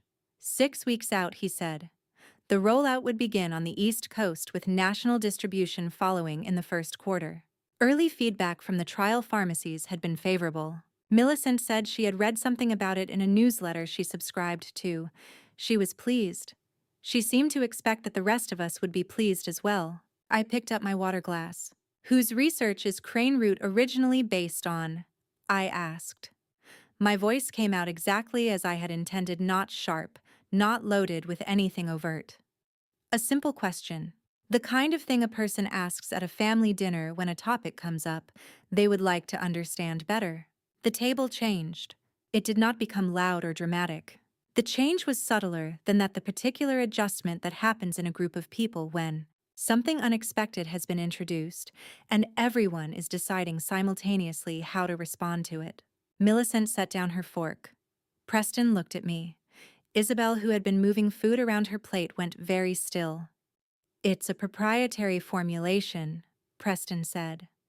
The same tone he used for everything measured certain the voice of a man who was not accustomed to the premise behind a question being unwelcome. The result of years of research and development. He smiled. Not at me specifically, at the table. I nodded. I did not say anything further. I did not need to. I simply returned my attention to my plate without looking down, which was a small distinction, but apparently a significant one. The silence lasted perhaps 4 seconds. Then Millicent set her fork back down with more emphasis than strictly necessary, the silver against the china making a sound that served as punctuation. "I honestly don't know what's gotten into you lately, Genevieve," she said. She said it in the brisk, not quite sharp tone of a woman who considered directness a virtue and criticism a form of honest affection. "But this is not the appropriate setting for whatever this is." I looked at her. "I only asked a question, Millicent E," I said. The dining room was quiet in a way it had not been before in my 22 years at that table. Millicent looked at me for a moment with the expression of someone encountering a piece of furniture that has moved from where she left it. Preston's jaw had not changed. His hands, one on either side of his plate, were completely still. Isabel was looking at her plate. Her right hand, I noticed, was resting against the edge of the table, not holding anything, just making contact with the wood. Her knuckles were not white exactly, but her fingers were pressed flat, the way a hand presses flat on a surface when it needs something to push against. I looked at her for a moment.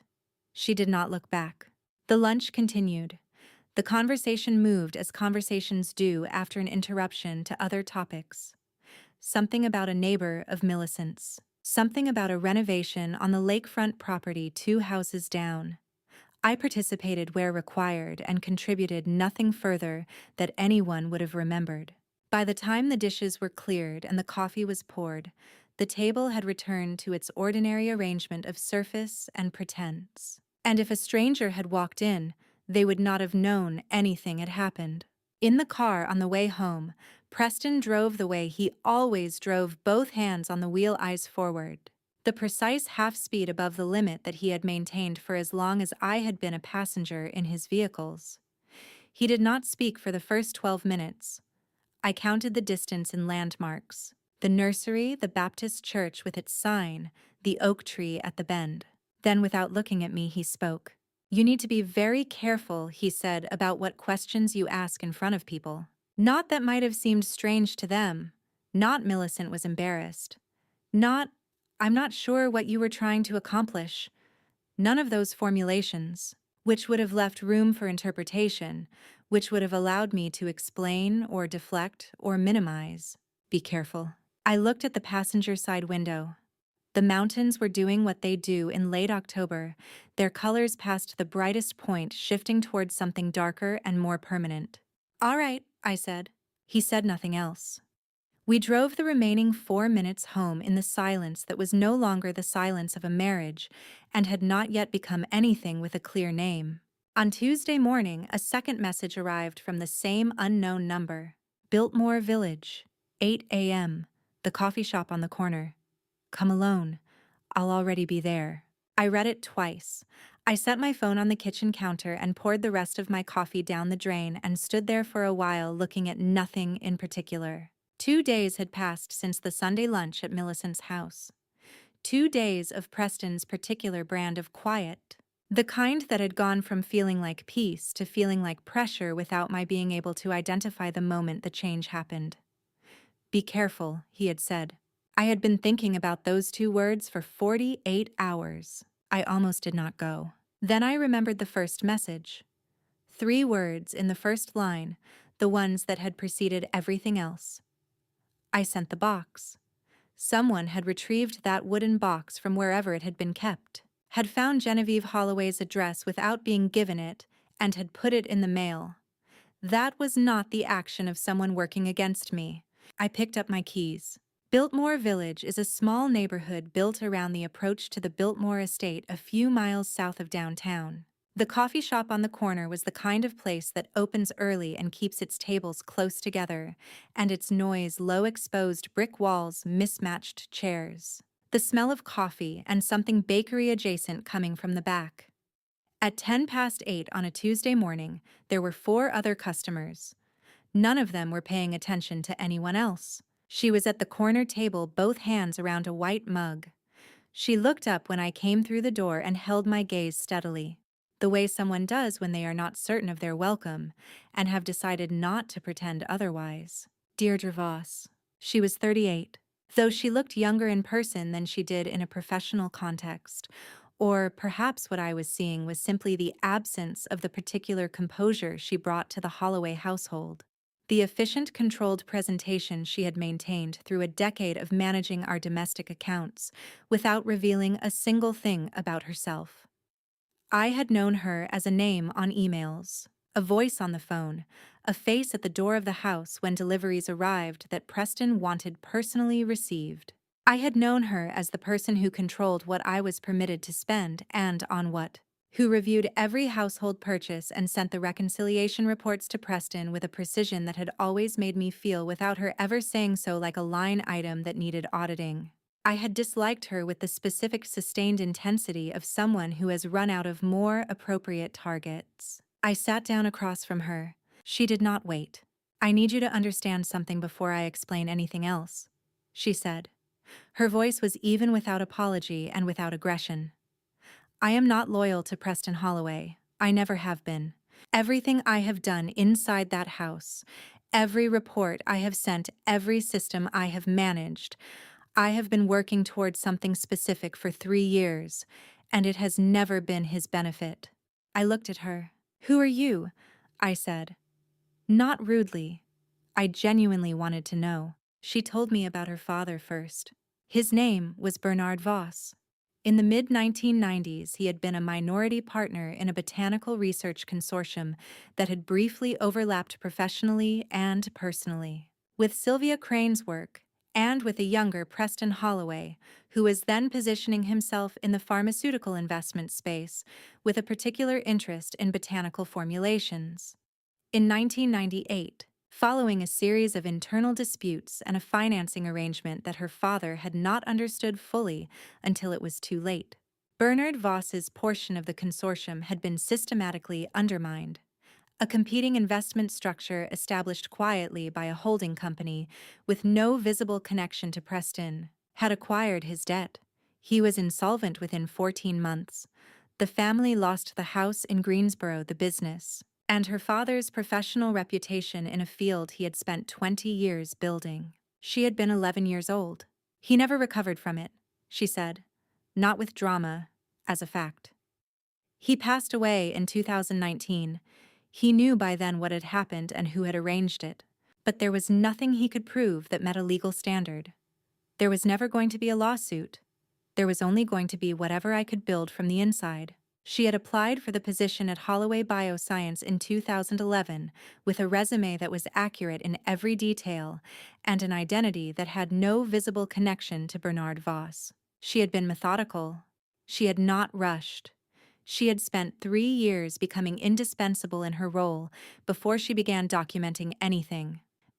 And she had spent the 3 years since documenting everything within her legitimate access as PA tax filings, internal transfer, documents, pharmaceutical records, email chains between Preston and his legal team. She reached into the bag beside her chair and placed a small USB drive on the table between us. "Everything that connects Preston to the original transfer is on this," she said. "Financial records going back to 1996. The Batch 7 pharmaceutical logs. Those are the internal records for the compound that was being developed around the time your mother's health declined. And the prescription records for your medication, or rather the absence of them. I looked at the USB drive, then at her. What do you mean, absence of them? The prescription issued in your name. She said, for the medication you have been taking for 11 years, it was never filed with a pharmacy board. Not in North Carolina, not in any state I was able to verify. Dr. McLeod wrote it, and it has been refilled routinely. But there is no official registration record for that prescription in the Controlled Substance Monitoring System. There is no formal record that it was ever prescribed to you through any recognized pharmaceutical channel. I sat with that.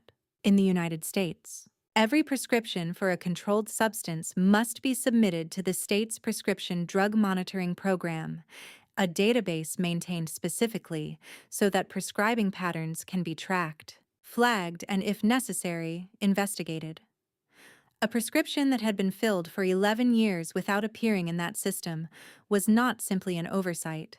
It required active effort to keep it out. What is in the pill? I asked. Deirdre looked at me without hesitating, without looking away. That, she said, is what the FBI needs to determine. The evidence is already in transit. I contacted Garrison Field 3 days ago. He knows what is on this drive. He is coordinating with federal authorities regarding the trade secret violations, and the pharmaceutical records are part of that referral. She paused. Whatever is in that compound, whether it was simply an unregistered sedative or something more specific, will be determined by an independent toxicology lab under the direction of federal investigators, not by anyone with a personal interest in the result. I looked at the USB drive on the table for a long time. I had spent 11 years building a quiet, precise dislike of the woman sitting across from me. I had understood her as an extension of Preston's control, the mechanism by which he managed me at arm's length, with the appearance of household efficiency. Every time I had wanted to spend money and had instead composed a careful email to Deirdre Voss, explaining why I had directed the frustration somewhere, and the most available direction had been toward her. She had been in that house for 3 years at that point, running evidence against the man who employed her. She had sent the box. My mother's things, I said. The storage unit. How did you find it? She wrapped both hands around her coffee mug. The estate inventory after Sylvia died was handled by a third-party storage company. Preston paid them to hold certain items separately from the rest of the estate he wanted to control, where specific things went. The storage unit was rented under one of his shell companies, renewed annually on an automatic billing cycle. I found the billing record in his archived account files 2 years ago. She paused. I hired someone I trust to retrieve the box before last year's renewal lapsed, and the contents were cataloged for public auction. He kept it, I said slowly. He kept the box all these years. He kept it as insurance, Deirdre said. Proof that the transfer had been executed, that your mother had signed, in case anyone ever challenged the ownership. She met my eyes. He did not know what else she had put in it. The coffee shop had filled in slightly around us without my noticing. The couple near the window had been replaced by 2 women with laptops. The barista was steaming milk. An ordinary morning. I reached across the table and picked up the USB drive. That evening, I drove home from Biltmore Village with the USB drive in the inner pocket of my jacket pressed against my ribs. I did not take it out when I got home. I left it where it was, through dinner, through the quiet hours after, through the night. Some things you need to carry for a while before you know what to do with them. Wednesday afternoon, my phone rang. Isabel's name on the screen. My daughter never called in the middle of a workday. She was the kind of person who sent texts when she could not talk, who scheduled longer conversations for evenings or weekends, who had internalized at some point the particular discipline of a young professional who respects the workday as a boundary. An afternoon call unscheduled without a preceding text was enough to make me answer before it had finished the first ring. Her voice when I picked up was barely above a whisper. Mom. A pause. Can we meet somewhere not at the house? Not anywhere close? I had my keys in my hand before she finished the sentence. We agreed on Weaverville, a small town 15 minutes north of Asheville. The kind of place where neither of us would run into anyone connected to Preston's professional life or Millicent's social one. A diner on Main Street, booths in the back. A Tuesday crowd, wrong day now, Wednesday, but the general anonymity held. I got there first and took a booth against the far wall where I could see the door. I kept seeing her hands at Millicent's table, the way her fingers had been pressed flat against the wood, not gripping but braced. The way you brace against something that is moving when you cannot make it stop. I had told myself for 2 years that the distance I felt from Isabel was the ordinary consequence of adulthood, of separate lives, of a daughter who had built her own world in Raleigh and no longer needed to fully inhabit mine. I had told myself that. I had tried to believe it. She came through the door at 3:15. She was wearing a gray coat I had not seen before, her dark hair down, and she was composed in the way of someone who has been working very hard to remain that way for a long time and is running low on resources. She crossed the diner without looking around and slid into the booth across from me, and then she put her face in her hands. She did not say anything. She cried the way people cry when they have been holding it a very long time, not quietly, not with any concern for how it looked. The kind of crying that makes no concessions to dignity, because dignity ran out some time ago. I did not say anything either. I reached across the table and put both my hands around her wrists, not pulling her toward me, not trying to interrupt. Just holding on. After a while, she lowered her hands. Her eyes were red. She pressed the back of one hand against her mouth briefly, then set it flat on the table. She looked at me. "I found something in 2022, she said. "On Dad's laptop." She explained it haltingly at first, then with more steadiness, as the telling of it seemed to settle something in her. She had been visiting for Thanksgiving the year before last. Preston had been out. Millicent was coming for dinner, and Isabel had used Preston's laptop to print a seating arrangement for the table because the printer was connected to it, and she had not wanted to ask him to do it later. She had navigated to the print queue and opened the wrong folder. The file she opened was labeled with a date and contained a medical record, not hers, not Preston's. Mine. A pharmaceutical log, she said. My name at the top. A compound listed that she did not recognize. A dosage schedule over an 11-year period. Notes in a clinical format but authored by Dr. Harlan McLeod, whose name she had not known at the time, but which she had written down and looked up afterward. Preston's private physician. No affiliation with any hospital or group practice she could find. She had confronted Preston that same evening, alone in his office while I was in the kitchen with Millicent. He wasn't angry, she said. That was the part that scared me the most. He wasn't even surprised. He just listened, and then he talked. He had laid out what he described as the reality of the situation. He had not acknowledged anything improper about the medical record. He had spoken about me, about my history, my anxiety, my fragility, his concern, the many years he had devoted to ensuring I was properly cared for. He had used the word unstable twice. He had used the phrase in her own interest 3 times. Then he had made himself very clear. The tuition payments for Isabel's law degree, the private law school she had attended in North Carolina, which had cost $220,000 over 3 years, had been paid entirely by Preston. The student loan she carried, the remaining balance of which was now $180,000, carried his signature as cosigner. If he chose to remove that support, to formally withdraw as cosigner and call in the arrangement with the private lender, she would have no legal recourse that would resolve quickly enough to prevent serious financial damage. That was the first thing.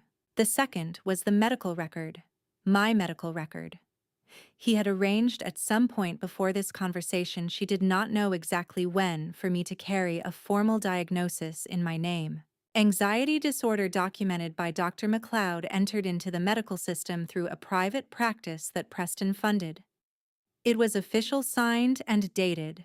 If Isabel said anything to anyone, the first call Preston would make would be to his attorney, and the first document his attorney would produce would be a petition for a court-ordered psychiatric evaluation.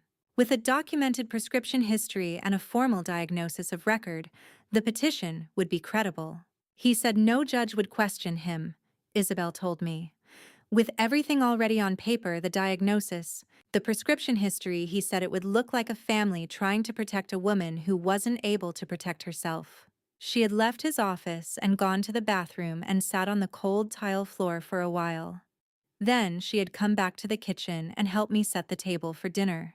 I tried, she said. I need you to know I tried. She had called a domestic violence hotline 2 weeks later from a gas station payphone she had driven 40 minutes to find because she was afraid Preston monitored her cell. Anonymously. She had described the situation as carefully as she could, without names, without specifics that could identify anyone. The person on the line had been kind, they had been thorough, and they had told her with genuine regret that without physical evidence of harm, without a police report, without a willing complainant, and given what Isabel had described about the medical record, the situation would almost certainly be characterized as a contested domestic matter. His word against hers, his word backed by a physician's documentation. In that context, the likelihood of law enforcement intervention was very low, and the risk to the person she was trying to protect was very real. She had hung up and sat in a gas station parking lot in the October dark for 40 minutes. I listened to all of it without speaking. Not because I did not have things to say, but because there was a particular quality to the act of being told a thing like this by your daughter, the person you carried and delivered, and put a name to and raised through every stage toward the person sitting across from you, now that required more from you than speech. It required presence, the full weight of it. When she finished, I stood up from my side of the booth and went to hers, and I sat beside her, and I put my arms around her. She was smaller than I always expected her to be. Isabel had always seemed her full size to me from a distance, competent, self-contained. Assembled, and then in moments of physical contact, the reality of how she actually fit into the world reasserted itself. She pressed her face against my shoulder and I held the back of her head with one hand, and I did not say it was all right, because it was not all right. Because saying so would have been the kind of comfort that costs the recipient more than it gives them. We sat like that for a long time. I thought about Sunday lunches. 2 years of Sunday lunches, my daughter on the other side of the table from her father. Carrying this alone, carrying the weight of knowing something she could not say, and living daily alongside the person it concerned. I had sat next to Preston, nodding at his explanations of quarterly results, and I had understood nothing. Nothing except perhaps that her hands were too tight against the edge of the table for a woman who had nothing to worry about. When she finally pulled back, she wiped her face with the back of her hand in the straightforward way of someone who has moved past the stage of being self-conscious about it. She took a breath. She looked at me. "There's something else," she said. "Something I've been trying to decide whether to tell you." She paused. He said something once when he thought I wasn't in the room. I was in the hallway outside his office. This was maybe 6 months after the laptop, early 2023. He was on the phone. I don't know who he was talking to. She glanced at the table, then back up. He said Grandma Sylvia's name. And then he said something about how the timing had worked out, about how things had resolved themselves cleanly. Her voice dropped. I didn't understand what that meant at the time. I thought it was business. A deal of some kind. She met my eyes. "I think I understand it now," she said quietly. "And I think you do too. What I am about to share with you is the moment everything I thought I understood about my mother's death stopped being what I had been told. Before I turn this page, and I mean that literally, drop a number in the comments. Type 1 if you already suspect what happened. Type 2 if you still aren't sure. Type 3 if you think you know but hope you're wrong. I'll see your answers when this is over. One thing I want to say clearly: what follows draws on fictional storytelling to explore experiences that are in many ways very human. If you'd rather step away here, that is completely fine. For those staying, take a breath. This part matters. I waited until Preston was asleep. His breathing through the wall found its rhythm around 10:30. I had learned it over 22 years. the way sailors learn weather not consciously, but by proximity. Slow, even. The respiration of a man with a clear conscience, or the very good simulation of one. I went to the closet. The box of winter sweaters was on the high shelf behind two garment bags. I had put it there when we moved into this house 11 years ago, and Preston had never touched it. Men rarely go looking in boxes they did not pack. I reached past the first two folded sweaters and found the journal where I had wedged it against the cardboard side spine down. I carried it to the bed. I sat down. I opened it to the torn section. 4 pages missing. 4 clean tears along the spine, which meant someone who knew what they were doing who did not rush. Whoever had taken those pages had not been careless about it. I turned the journal over and held it under the lamp. There were remnants. Not much. Less than I had hoped. But at the point where each page had been removed, small threads of paper remained attached to the binding fragments no larger than a thumbnail.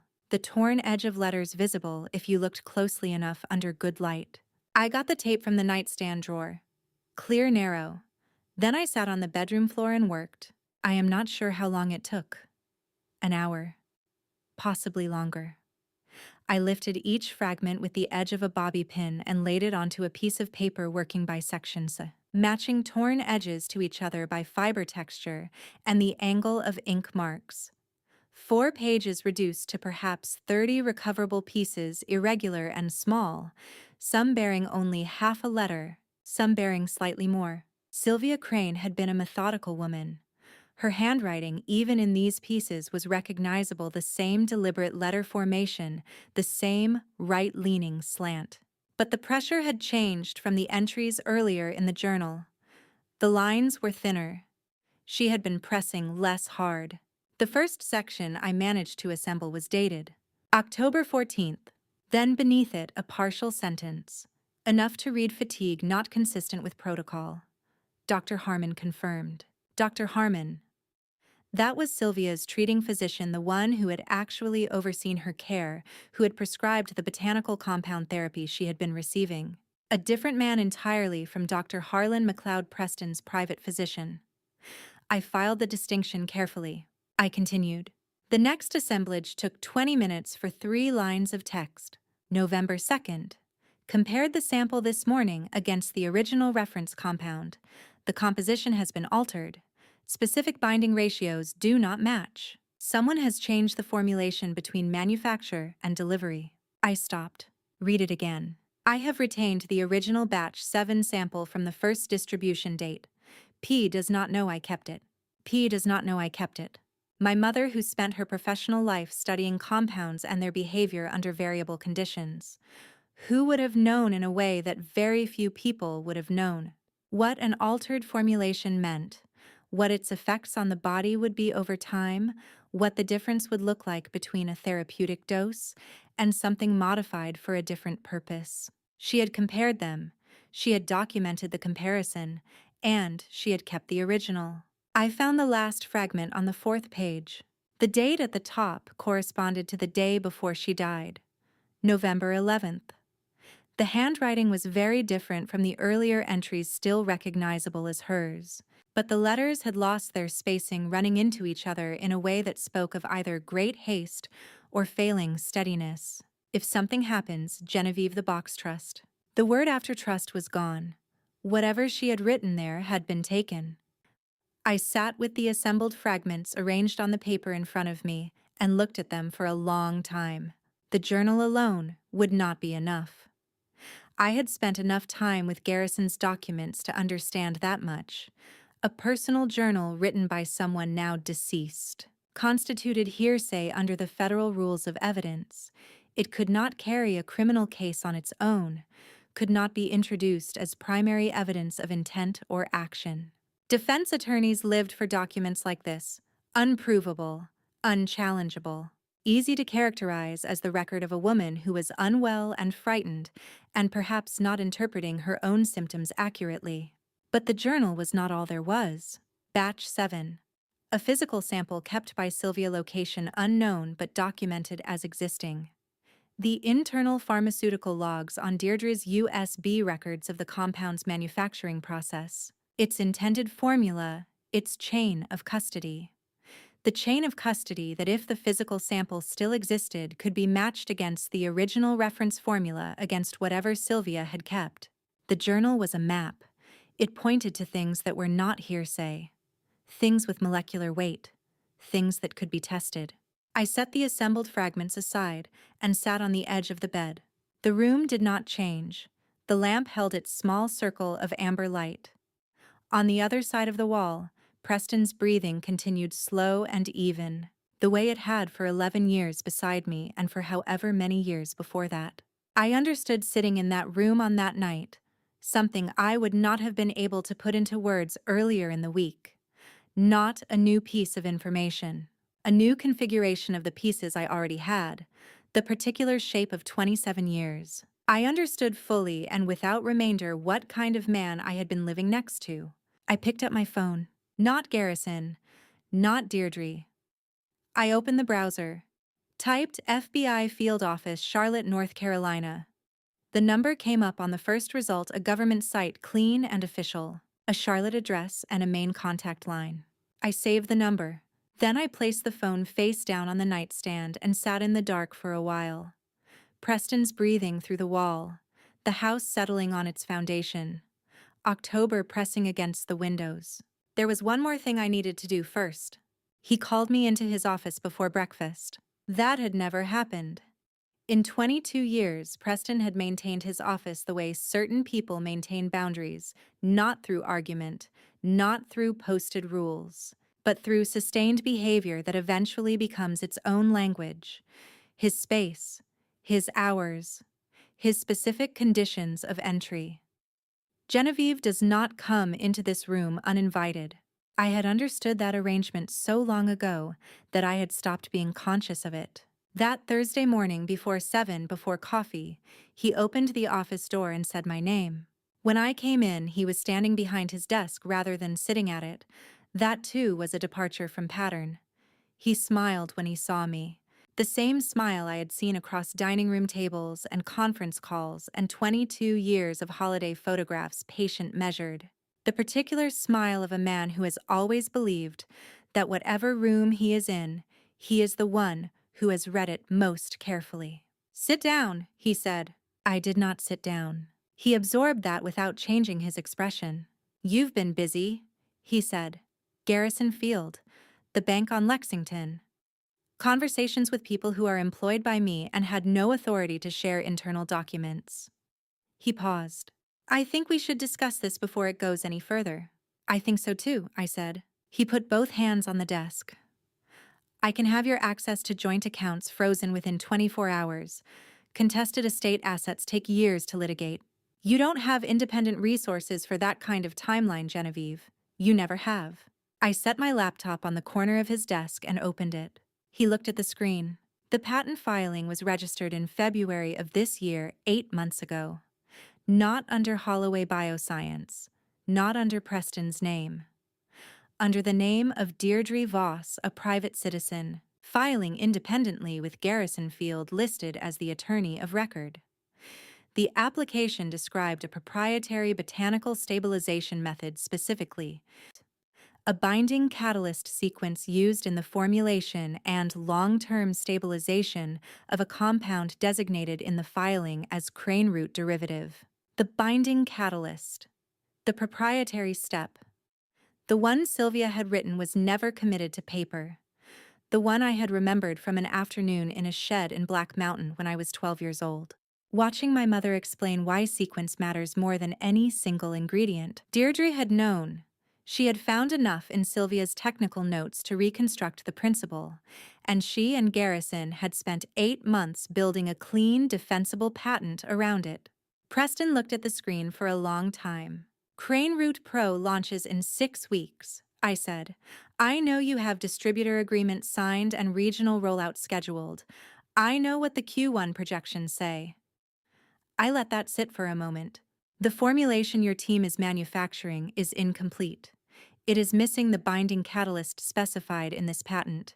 Without that step, the compound is unstable. It degrades at room temperature over roughly 8 months. the product will appear to function within its initial retail window. After that, every unit fails. He said nothing. Every pharmacy that carries it, every distributor, every customer, complete degradation. The liability alone would exceed your current unencumbered assets.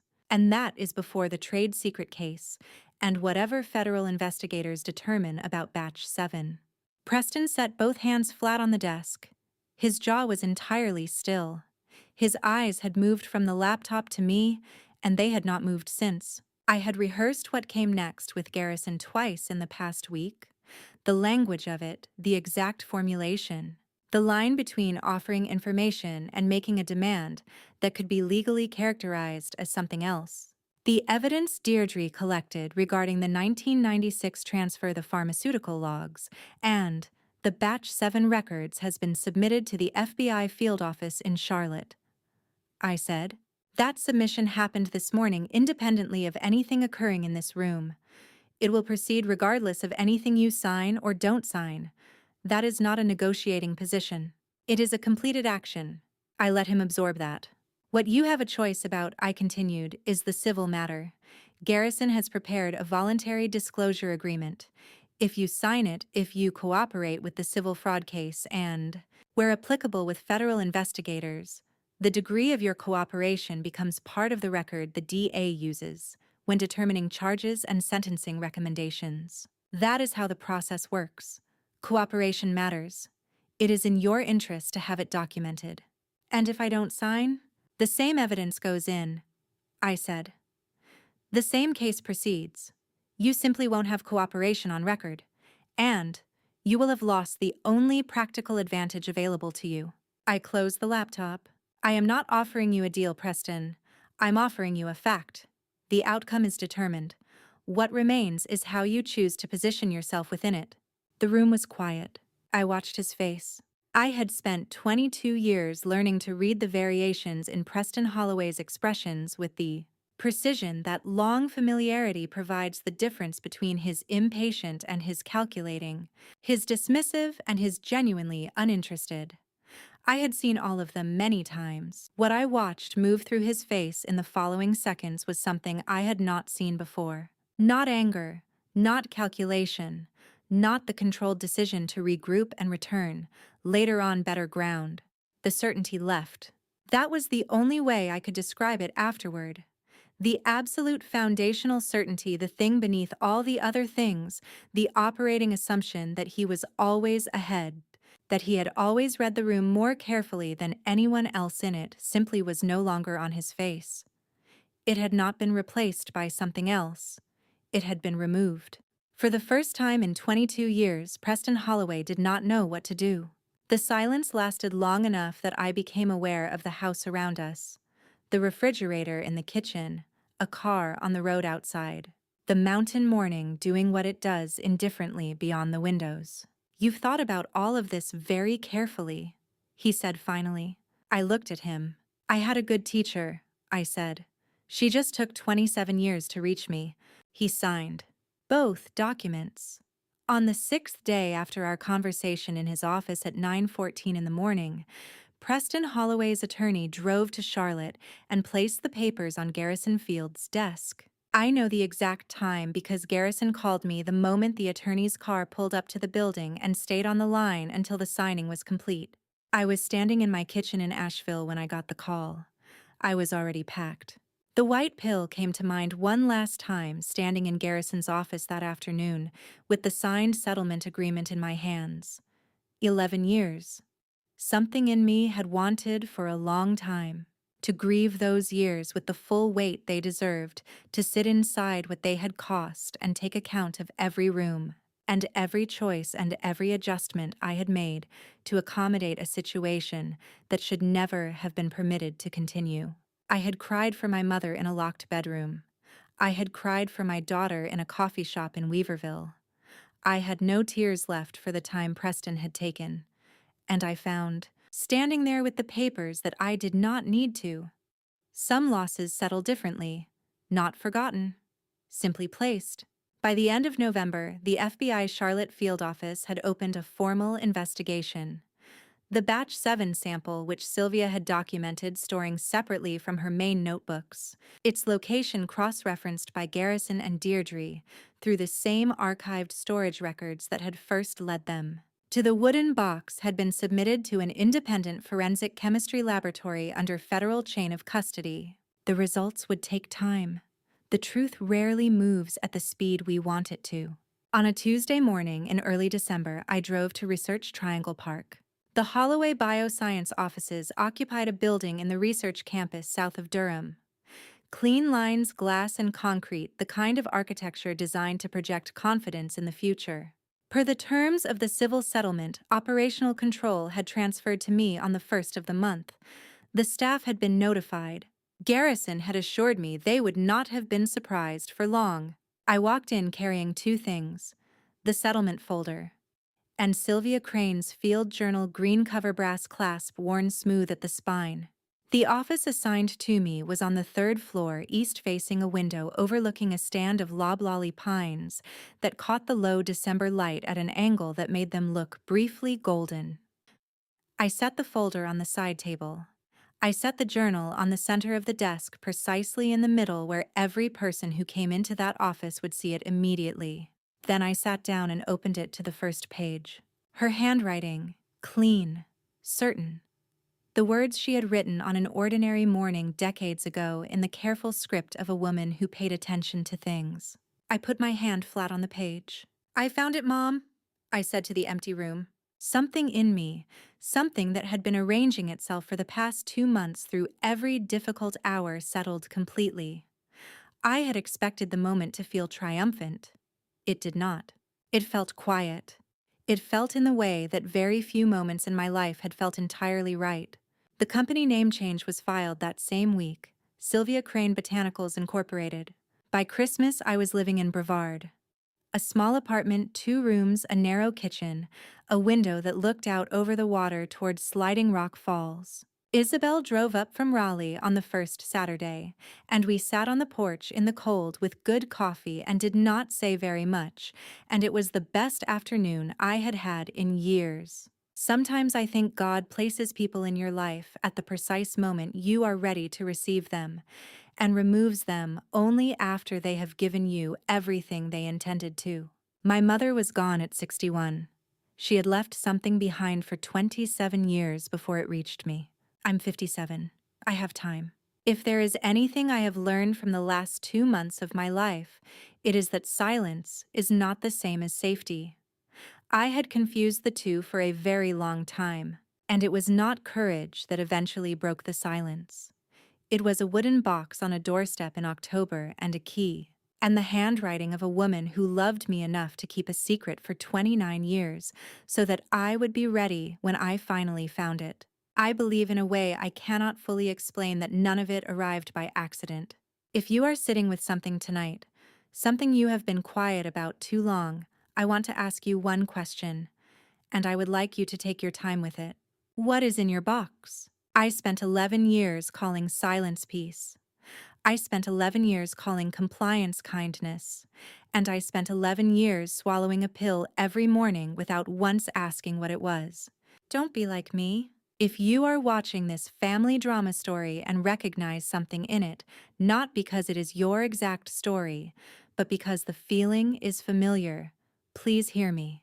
The quieter you become to keep someone else comfortable, the louder the cost becomes inside you. I know that now. I wish I had known it sooner. I have thought a great deal about what brought that box to my door in October.